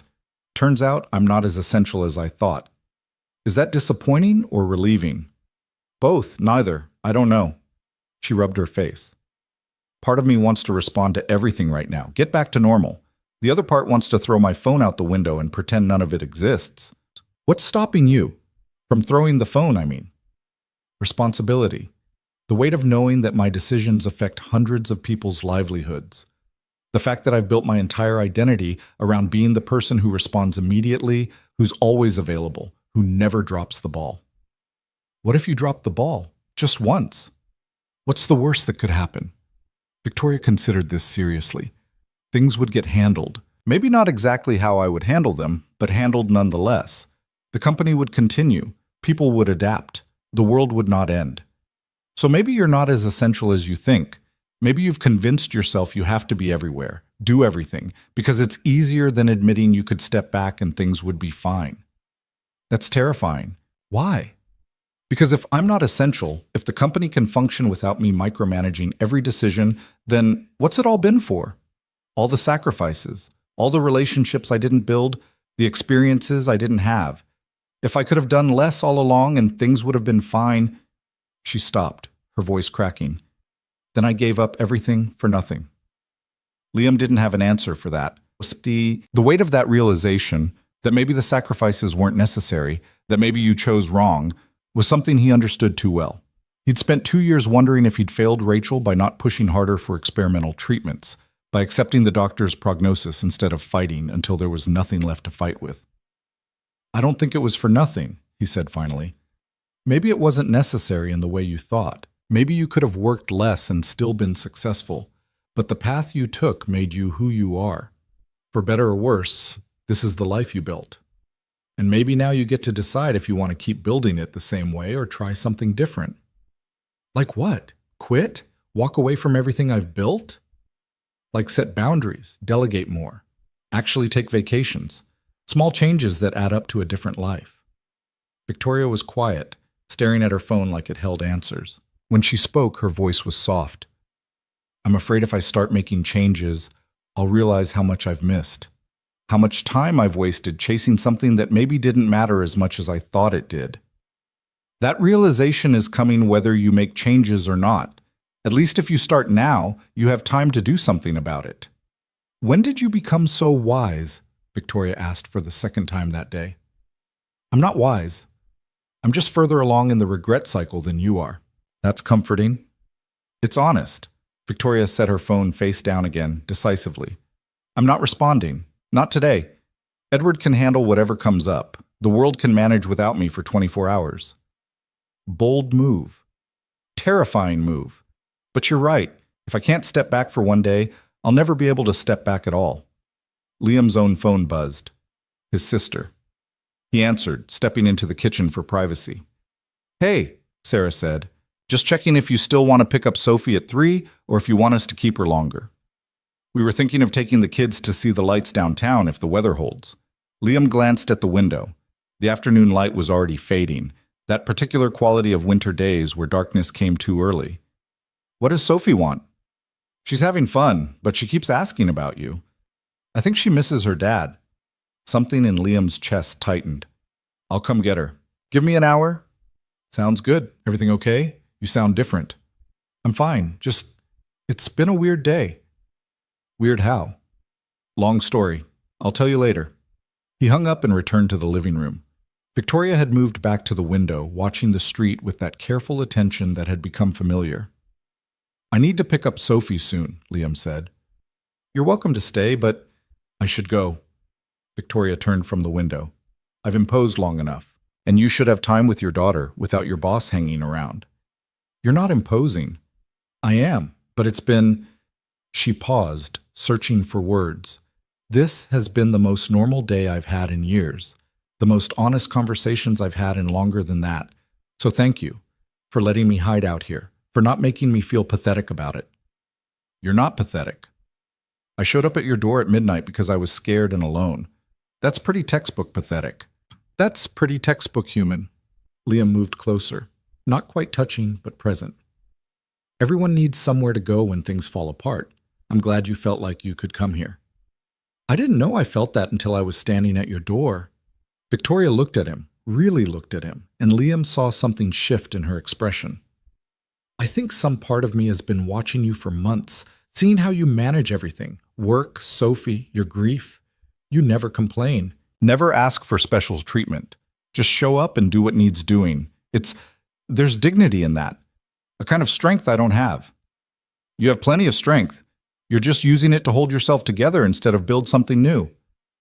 Maybe that's what I need to learn. How to stop just surviving and start actually living. If you figure out how, let me know. I'm still working on it myself." Victoria smiled, sad and genuine. "We'll figure it out together, badly at first, then slightly less badly." "You're mocking me now." "I'm learning from you. There's a difference." She moved to gather her things, her coat, her phone, her professional armor that had been shed for the better part of a day. When she emerged from the bathroom, she'd pulled her hair back, removed his t-shirt, reassembled herself into something closer to the Victoria Hale who inhabited corner offices and commanded boardrooms. But not quite. There was something different in how she held herself, slightly less rigid, like she'd given herself permission to take up space instead of just commanding it. "I'll have someone pick me up," Victoria said, phone in hand. "No need for you to—" "I can drive you. It's on the way to my sister's." "You don't have to." "I know, but the alternative is you standing outside waiting for a car, and after everything that's happened, I'd prefer to see you safely to your building." Victoria nodded. "Okay, thank you." They drove in Liam's beat-up sedan, the silence comfortable rather than awkward. The city was quiet with that particular Christmas afternoon stillness, most people inside with family, the streets empty of their usual chaos. "Do you ever think about what you'd do?" Victoria asked as they merged onto the highway. "If you could start over, if you had all the resources and none of the constraints." "Sometimes. Usually late at night when I can't sleep and my brain decides to torture me with alternate timelines. And I think I'd do something with my hands, something where I could see tangible results, build houses maybe, or restore old cars, something that exists in the physical world instead of spreadsheets and meetings." "That's a good answer." "What about you?" Victoria was quiet for a long moment. "I think I'd travel, real travel. Not business trips where I see the inside of conference rooms and hotel bars. I'd go places with no agenda, no schedule, just exist in different spaces and see what happens." "What's stopping you?" "Fear, habit, the fact that I don't know how to be a person who does things for no reason beyond wanting to." "You could learn." "Maybe." She looked out the window at the passing city. "I used to think I had time, that eventually I'd get to the things I wanted, but eventually keeps moving further away, and I'm running out of excuses." They reached Victoria's building, an elegant high-rise in the financial district, all glass and steel and expensive restraint. Liam pulled up to the entrance where a doorman was already moving to open her door. "Thank you," Victoria said, "for everything, for last night, for today, for not making me feel weak for needing help." "You're not weak. You're just finally being honest about what you need." "I'm going to try to remember that." She opened the door, then paused. "Liam, when we go back to work, can we not pretend this didn't happen? Can we just acknowledge that things are different now?" "How different?" "I don't know yet, but different. More honest, maybe.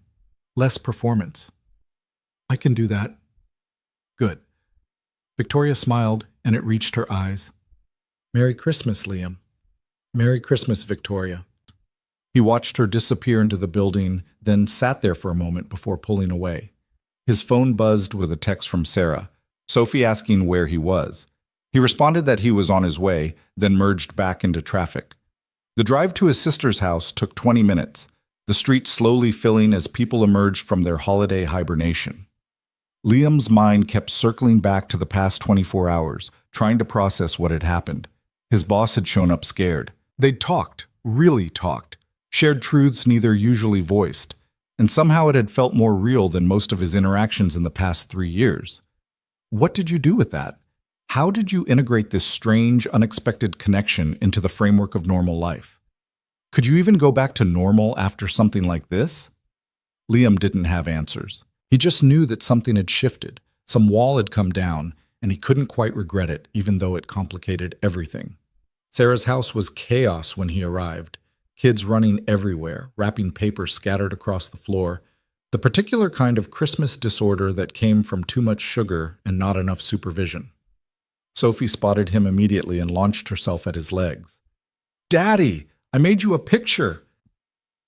She held up a drawing of what appeared to be a dinosaur wearing a Santa hat, or possibly a cat. The artistic intent was unclear, but the enthusiasm was apparent.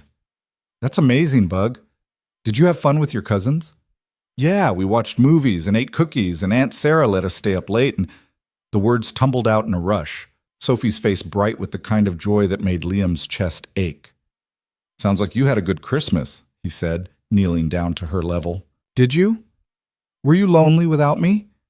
The question hit harder than it should have. "I missed you, but I wasn't lonely, not exactly." "Good. I don't like thinking about you being sad and lonely. I'm okay, Bug.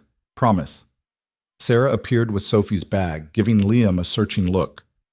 "You sure you're okay? You look different." "Different how?" "I don't know. Less," she gestured vaguely. "Less like you're just going through motions, more present or something. It's been an interesting 24 hours. Are you going to tell me about it?" "Eventually, maybe." Liam took Sophie's bag. "Right now I just want to get this one home and hear about every single cookie she ate." "I ate 7, Sophie announced proudly. "Maybe 8. I lost count. 8 cookies. Well, no dinner for you then." "Daddy, no. I need dinner." They drove home in Sophie's enthusiastic chatter, her telling him every detail of her Christmas, while Liam made appropriate sounds of interest and amazement. When they got home, she ran immediately to her room to arrange her new toys, while Liam stood in the living room, looking at the space where Victoria had sat just hours before. The apartment felt different now, less suffocating. Like someone had opened a window and let fresh air in, and even though the window was closed now, the staleness had lifted. His phone buzzed, a text from an unknown number. He opened it. "Made it home safely. Thank you again. See you Tuesday. V." Liam stared at the message for a long moment, then typed back. "Glad you're safe. See you Tuesday." He set the phone down and went to check on Sophie, who was already building an elaborate city for her dinosaurs to destroy. Normal life reasserting itself, the strange interlude of Christmas Eve fading into memory. But not forgotten. Never forgotten. Because something had changed. Some understanding had been reached in the vulnerable hours of shared honesty. And when Tuesday came, when they returned to the office in their respective roles, they'd both know something they hadn't known before. That beneath the professional distance, beneath the titles and hierarchies, they were just two people trying to figure out how to live with their respective loneliness. And maybe, just maybe, they didn't have to do it entirely alone anymore. Tuesday morning arrived with that particular dread that follows a long weekend, the kind where reality feels like a punishment after brief respite. Liam dropped Sophie at daycare and drove to the office through traffic that seemed heavier than usual, every red light a reminder that the strange bubble of Christmas was definitively over. He didn't know what to expect. Victoria's text had been professional, brief. "See you Tuesday." No indication of whether things would actually be different or if they'd both pretend the past few days had been some kind of fever dream. The office was quiet when he arrived. Most people had taken the week off. Liam made coffee in the break room, the familiar ritual grounding him. He was halfway through his second cup when his desk phone rang. "Mr. Carter, could you come to my office, please?" Victoria's voice was formal, CEO, professional. like the past weekend had never happened. Liam's stomach dropped. This was it. The conversation where they'd acknowledge it had been inappropriate, establish new boundaries, pretend that sitting on his couch in his t-shirt hadn't happened. He grabbed his notepad out of habit and headed to the elevator. Victoria's office was on the top floor, all windows and minimalist furniture, and the kind of view that cost more than most people made in a year. She stood facing those windows when he entered, hands clasped behind her back in that power pose she probably learned in some executive training. "Close the door," she said without turning around. Liam did, his heart rate picking up. This felt like getting called to the principal's office, like being about to get fired in the most elegant way possible. Victoria turned, and Liam was struck by how tired she looked. Professional, polished, but tired in a way that makeup couldn't quite hide. "How was the rest of your Christmas?" she asked, and her voice was softer now. Less CEO, more the woman who'd cried at a movie on his couch. "Good. Quiet." Sophie was exhausted from too much sugar and not enough sleep. Liam stayed near the door, unsure of the protocol. "How was yours?" "Lonely, exactly as expected." Victoria moved to her desk, but didn't sit. "I spent most of it trying to work and failing because I kept thinking about what you said, about maybe needing to change things." And I don't know how. I've been running this company, running my life the same way for so long that I don't know what different looks like. She met his eyes. "I was hoping you could help with that." "I'm not a life coach, Victoria. I'm barely managing my own mess." "I'm not asking for coaching. I'm asking for honesty, for someone who'll tell me when I'm being ridiculous, or working too hard, or making choices out of fear instead of what I actually want." "That sounds like friendship." "Is that what this is?" Victoria asked, and there was genuine uncertainty in her voice. "I don't have a reference point. I don't know what we're doing here." Liam thought about lying, about playing it safe and professional, but they'd gone past that somewhere between midnight and Christmas morning. "I think it could be," he said carefully. "Friendship. If we can figure out how to navigate the fact that you're my boss, and there are about 17 different power dynamics at play." "I've been thinking about that. The power dynamics." Victoria pulled out her phone, pulled up what looked like a job posting. "There's an opening in engineering, senior position. It's been sitting empty for 2 months because we can't find the right fit. You'd be qualified, overqualified, actually." Liam stared at the posting, his brain struggling to process. "You want me to transfer?" "I want you to do what's right for you. If you stay as my assistant, we both know things will be complicated. But if you move to a different department, different reporting structure, then we're just colleagues. The power dynamic disappears." "I can't take that job. I've been out of engineering for 3 years. My skills are outdated. I'd be competing against people who never left the field." "You'd be competing against people who don't have your work ethic or your ability to see things from multiple angles. I've watched you solve problems for 18 months. The way you troubleshoot technology issues, the way you think through logistics, you're wasted managing my calendar." "I make good money managing your calendar. Money I need for Sophie." "The engineering position pays 40% more. Better benefits too. And the hours are actually reasonable. No expectation of 60-hour weeks." Victoria set down her phone. "I'm not trying to get rid of you. I'm trying to give you options. If you want to stay where you are, that's fine. But if you've been staying because you think you don't have choices, I'm telling you that you do." Liam picked up the phone, read through the posting properly. Senior Engineering Analyst. The job description could have been written for him 3 years ago, before Rachel got sick, before he'd given up everything to be present for the end. "Why are you doing this?" he asked.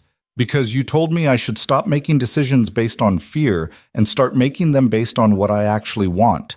And what I want is for you to have the career you're capable of having. What I want is to know that offering you that won't destroy whatever this is between us." "What is this? Really?" Victoria was quiet for a moment, and Liam watched her struggle with the answer. "I don't know, but it feels important.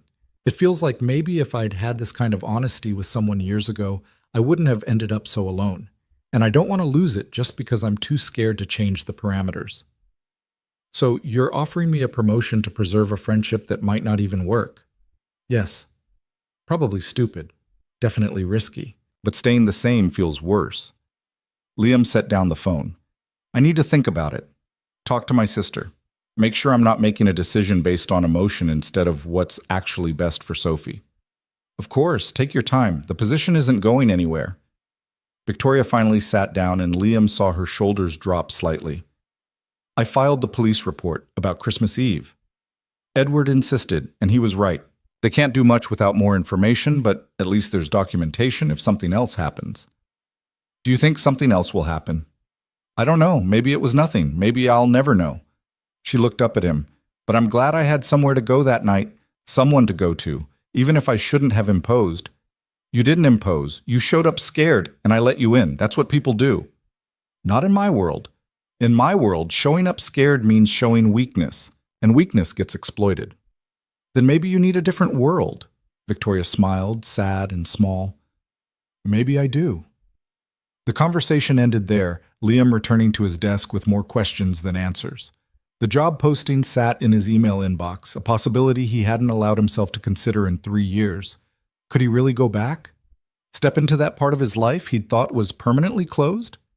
His phone buzzed. Sarah. How's the first day back? She asked. Weird. Victoria offered me an engineering job. Victoria? Your boss, Victoria? The one you've worked for over a year and barely spoken to? It's complicated. I'll explain later. You better. This sounds like a story. It was a story. One he wasn't sure how to tell because he wasn't sure how it ended.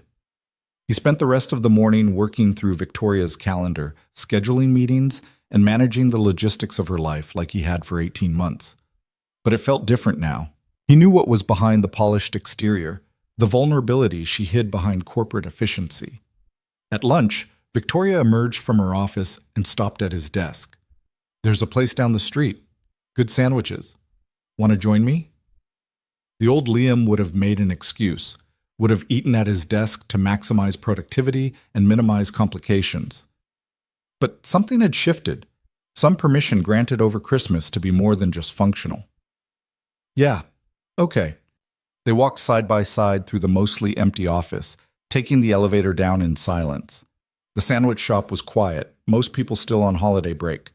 They ordered, found a table in the corner, and for a moment neither knew what to say. This is strange, Victoria said finally. Very. But not bad strange. No, just different. Liam unwrapped his sandwich. Are people going to talk? About us having lunch? Probably. But I've stopped caring what people say. Part of my New Year's resolution. Stop living for other people's approval. It's not New Year's yet. I'm getting a head start. They ate in comfortable silence for a few minutes, and Liam found himself studying Victoria. In the office, surrounded by employees and the trappings of power, she looked more like the CEO he'd always known. But there were small differences. The way she held herself was slightly less rigid. The way she looked at him was more direct, less filtered through professional distance. I talked to Sarah, Victoria said abruptly. Your college friend, the one I missed the wedding for. Liam set down his sandwich. And I apologized. 20 years late, but I apologized. Told her I'd made the wrong choice, that I'd prioritized my career over our friendship, and I regretted it. Victoria picked at her own food.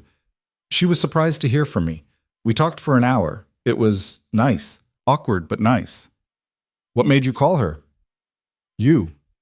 What you said about making different choices. I realized I've been carrying guilt about Sarah for 2 decades, but never actually doing anything about it. So I did something. How did it end? She invited me to dinner next month. Her family, her husband, her kids. Just casual, normal. The kind of thing friends do. Victoria looked almost bewildered. I don't know how to do casual. You'll figure it out. Show up. Be honest. Don't try to optimize it. Not trying to optimize goes against every instinct I have. Then it'll be good practice. Victoria smiled, and it reached her eyes.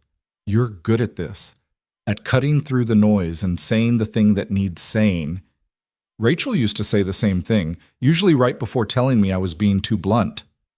There's no such thing as too blunt, just people who can't handle honesty. They finished lunch and walked back to the office, the afternoon already dimming into early winter darkness. At Victoria's floor, she paused before getting off the elevator. Thank you, she said, for lunch, for everything. You already thanked me. I'll probably keep thanking you. I'm not good at accepting help without acknowledging it repeatedly. That's going to get old fast. Probably. The elevator doors started to close and Victoria held them. Liam? I meant what I said. About the job. About wanting you to have choices. Whatever you decide, we'll figure out the rest. The doors closed, and Liam rode back down to his floor, his mind spinning. The rest of the day passed in a blur of emails and scheduling, the routine of work providing a familiar framework while everything underneath was shifting. He picked up Sophie at 5:30, listened to her chatter about her day, made dinner that she picked at while telling him elaborate stories about the imaginary adventures her dinosaurs were having. Normal life. Predictable life. The kind of stability he'd built carefully over 3 years. But underneath, questions churned. Could he really go back to engineering? Would he be any good at it? What if he failed? What if he succeeded and it changed everything? After Sophie was asleep, Liam pulled out his laptop and looked at the job posting properly.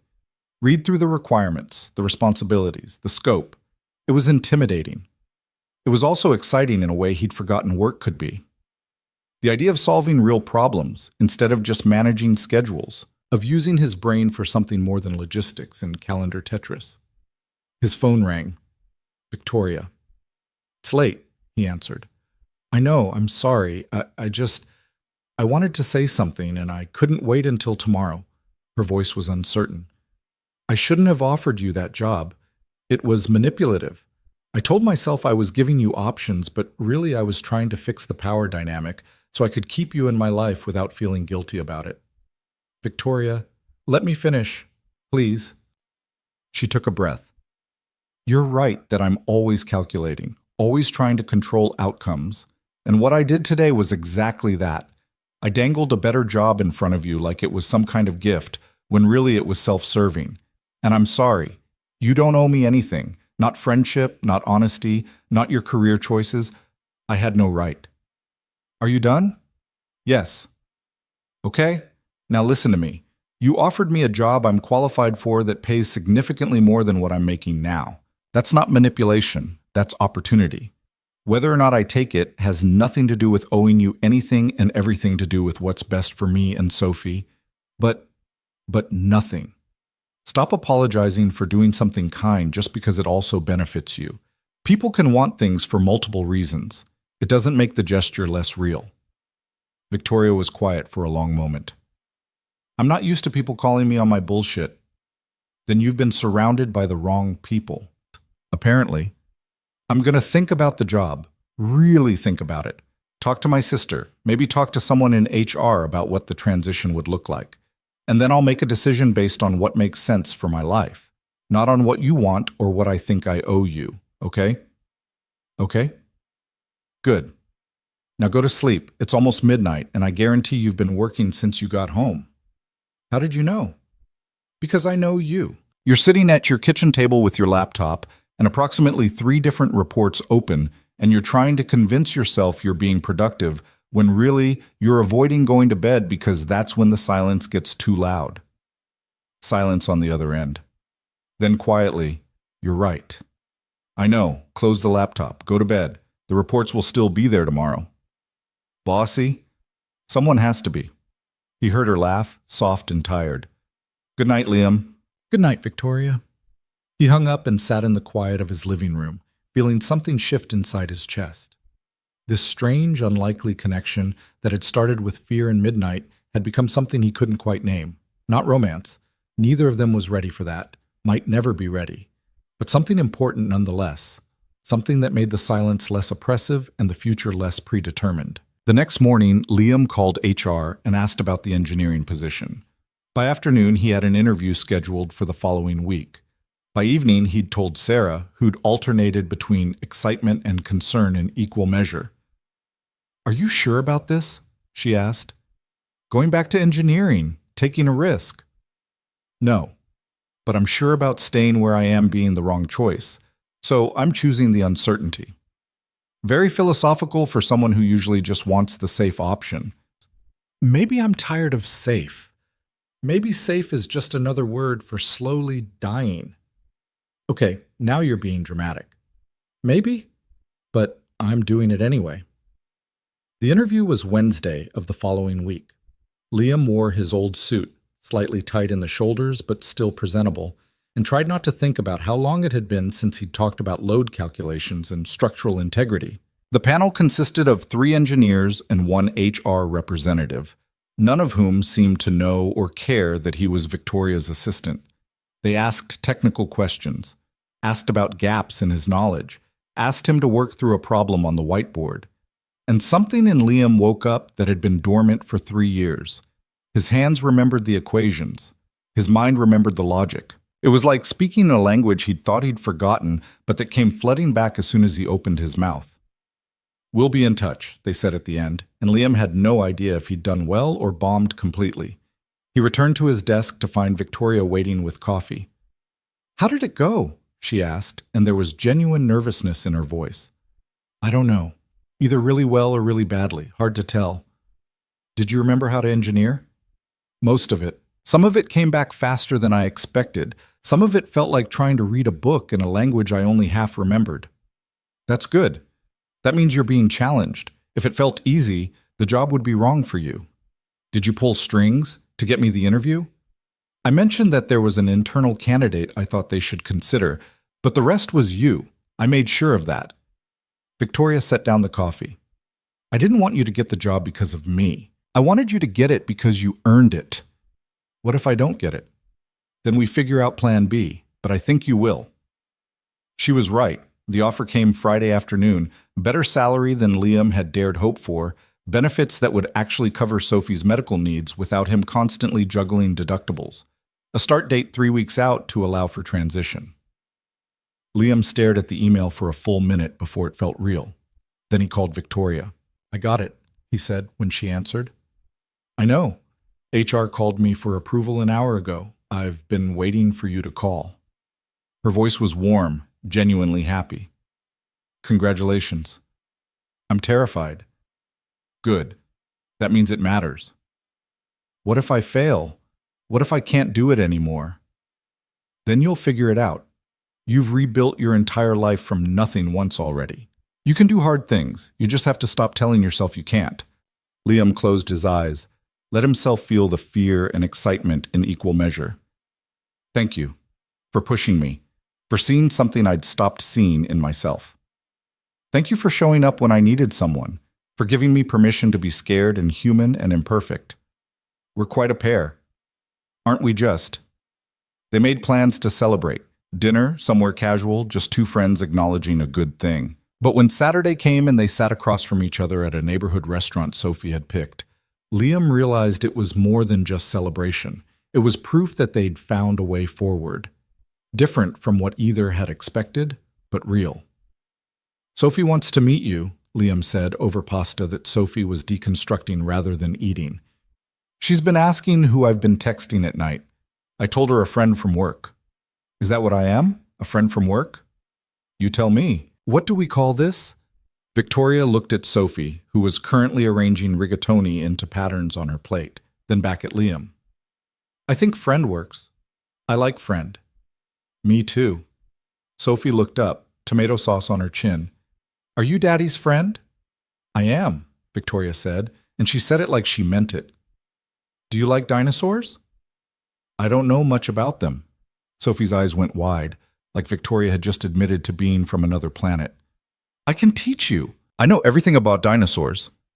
"I would like that very much." And she would, Liam realized. This wasn't Victoria performing interest or being polite. She genuinely wanted to hear his 6-year-old daughter explain the difference between a pterodactyl and a pteranodon. Wanted to be part of this small, messy life. They finished dinner and walked through the neighborhood, Sophie running ahead while the adults followed at a more reasonable pace. Snow had started falling, light and tentative, turning the city soft. "I have something to tell you," Victoria said. "I hired a COO, someone to handle day-to-day operations. It was Edward's suggestion. He said I needed to either delegate more or accept that I was going to work myself into an early grave. That's huge. It's terrifying. It means letting go of control. Trusting someone else to make decisions I've been making for years. But you were right. I can't keep doing everything. Something has to give." What are you going to do with all your free time? I don't know yet. Maybe actually take that trip I talked about. Maybe learn to cook something more complicated than scrambled eggs. Maybe just exist. Figure out who I am when I'm not the CEO every minute of every day. That's brave. That's terrifying, Victoria corrected. But I'm doing it anyway. They walked in silence for a while, watching Sophie chase snowflakes. When they reached Liam's building, Victoria stopped. I should go. Let you two have your evening. You could come up, if you want. We're just going to watch a movie. Nothing exciting. Victoria looked at the building, then at Liam, then at Sophie, who was now making a very small snowman on the corner planter. I'd like that, if you're sure. I'm sure. So Victoria came up, and they watched Frozen because Sophie insisted. And Victoria didn't complain even when Sophie made her sing along to Let It Go.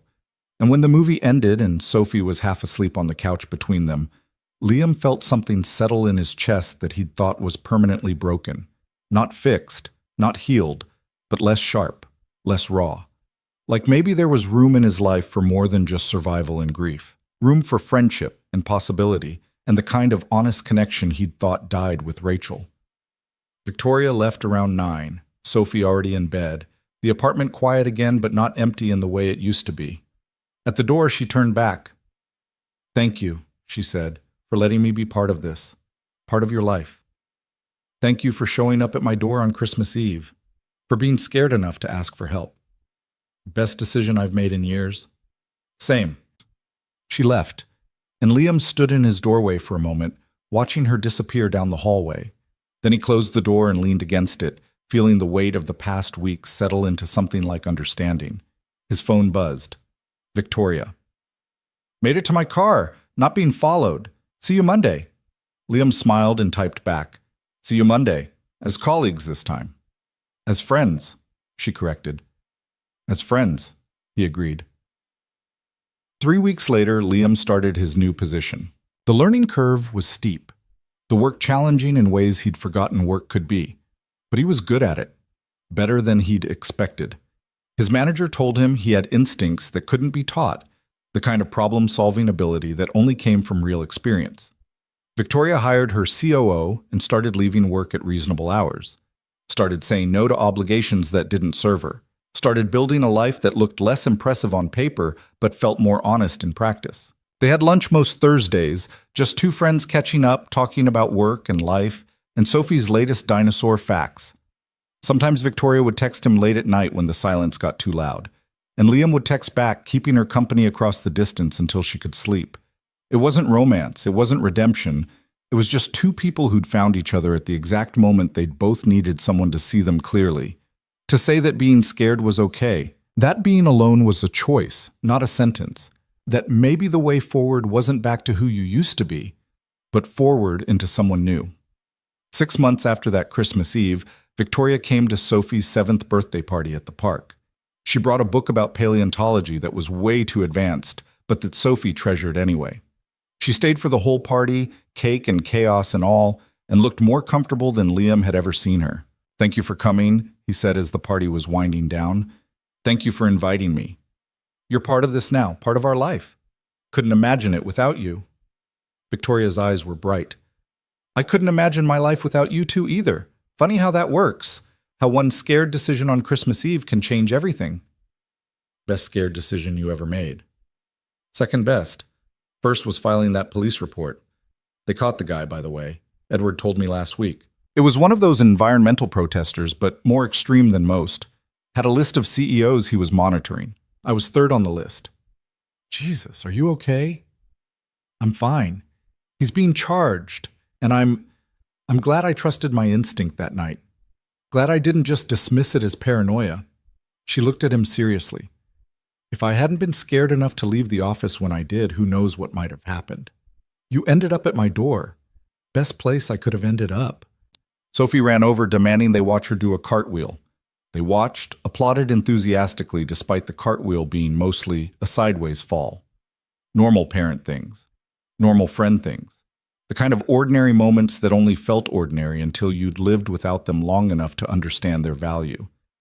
That evening, after Victoria had left and Sophie was in bed, Liam stood at his window looking out at the city. The same view he'd had on Christmas Eve when Victoria had knocked on his door. But everything felt different now. Less like survival, more like living, less like running out the clock, more like building something new from the pieces of what came before. His phone buzzed. Victoria, because of course it was. Thank you for today, for including me, for making me feel like I belong somewhere. Liam typed back. You do belong. With us. In this messy, imperfect life we're all figuring out together. Messy and imperfect sounds perfect. It's what we've got. It's more than enough. Liam set down his phone and looked around his apartment. Still small, still shabby in places, still filled with evidence of a life that hadn't gone according to plan, but also filled with possibility now, with connection, with the knowledge that you could be alone for a long time and still find your way back to being seen. The silence didn't press against his ears anymore. It just was. And that was okay. Because silence didn't mean isolation. Not anymore. It just meant peace. The kind of peace that came from knowing that when you needed someone, they'd answer. That when you were scared, you had somewhere to go. That being vulnerable wasn't weakness, but the only way forward into something real. Victoria had asked him once what he'd do if he could start over. He'd said something about building things with his hands, about tangible results. But the real answer, the one he was living now, was simpler than that. He'd choose connection over perfection, honesty over performance, the messy, complicated reality of showing up for people over the polished fiction of having it all together. He'd choose exactly this, the life he was living right now. Not because it was perfect, but because it was real. Because he'd stopped running from the grief and started building around it. Because one scared woman had knocked on his door on Christmas Eve and given them both permission to stop pretending they were fine. Some nights change everything. Some moments of vulnerability create connections that reshape your entire world. Some friendships save you in ways you didn't know you needed saving. This was one of those nights, one of those moments, one of those friendships. And standing in his living room, looking at the life he'd built from nothing, Liam finally understood what Rachel had tried to tell him in those last days. That love doesn't end when someone dies. It changes shape, becomes something you carry forward into new connections, new possibilities, new versions of yourself you didn't know existed. He'd carried her forward, into this moment, into this life, into the person he'd become who was capable of opening his door to someone else's fear and saying, "You're not alone. Neither of us has to be alone." That was enough. More than enough. It was everything. His phone buzzed one more time. Victoria. I meant what I said earlier. Best scared decision I ever made. Thank you for being the person I could be scared with. Liam smiled and typed back the truth. Thank you for choosing my door, for trusting me with your fear, for showing me that connection is still possible even when you think you've lost the capacity for it. We found it together. We did. Good night, friend. Good night, Victoria. He set down his phone and turned off the lights, leaving just the city glow through the windows. Tomorrow Sophie would wake up still high on birthday sugar and party excitement. Tomorrow he'd go to work and solve problems, and use his brain in ways that felt meaningful. Tomorrow Victoria would navigate her new role as someone who delegated instead of controlled, who built a life instead of just a career. Tomorrow would come with all its complications and uncertainties and messy imperfections. But tonight, standing in the quiet of his apartment, Liam felt something he hadn't felt in 3 years. Not happiness, exactly. Not healing, just presence. The ability to exist in this moment without constantly reaching for the past or fearing the future. To accept that this was his life now, different from what he'd planned, smaller in some ways and larger in others, but unmistakably his. And in the darkness, in the silence that was no longer suffocating, Liam let himself feel grateful. For the knock on the door. For the scared decision. For the friendship that grew from shared vulnerability. For the reminder that even in the depths of grief and isolation, connection was possible. Change was possible. Life, real life, was still possible. He'd spent 3 years surviving. Now, finally, he was ready to do more than that. To build something new. To let people in. To trust that being seen, really seen, was worth the risk of being hurt. Victoria had given him that. By showing up scared and refusing to pretend she was fine. By being vulnerable enough to ask for help. By proving that strength wasn't the absence of fear, but the willingness to face it with someone else. And in return, he'd given her permission to be human. to want things beyond professional success, to admit that lonely was worse than scared, to understand that sometimes the bravest thing you could do was knock on someone's door at midnight and say, "I need help." They'd saved each other, not in some grand, dramatic way, but in the small, honest way of two people choosing connection over isolation, choosing truth over performance, choosing to show up messy and imperfect and scared and trusting that would be enough. It was enough. It was more than enough. It was everything they'd both needed and hadn't known how to ask for. And sometimes, on quiet nights when the city hummed outside his window, Liam would think about that Christmas Eve knock and feel something like wonder, at how one moment could change everything, at how fear could lead to friendship, at how the worst night could become the beginning of something better. Not perfect, never perfect, but real, honest, true. And in the end, that was all anyone really needed. Someone who saw you clearly and chose to stay anyway. Someone who understood that life was messy and hard and often didn't make sense, but that showing up for each other made it bearable, made it worthwhile, made it something more than just surviving until the end. Liam had that now. Victoria had that. And together, they'd built something neither could have built alone. Not romance, not redemption. Just honest connection between two people who'd been alone too long and finally found their way back to being seen. That was the story. That was the ending. Not neat, not tied up with a bow, but true. And truth, messy as it was, turned out to be exactly what they'd both needed all along.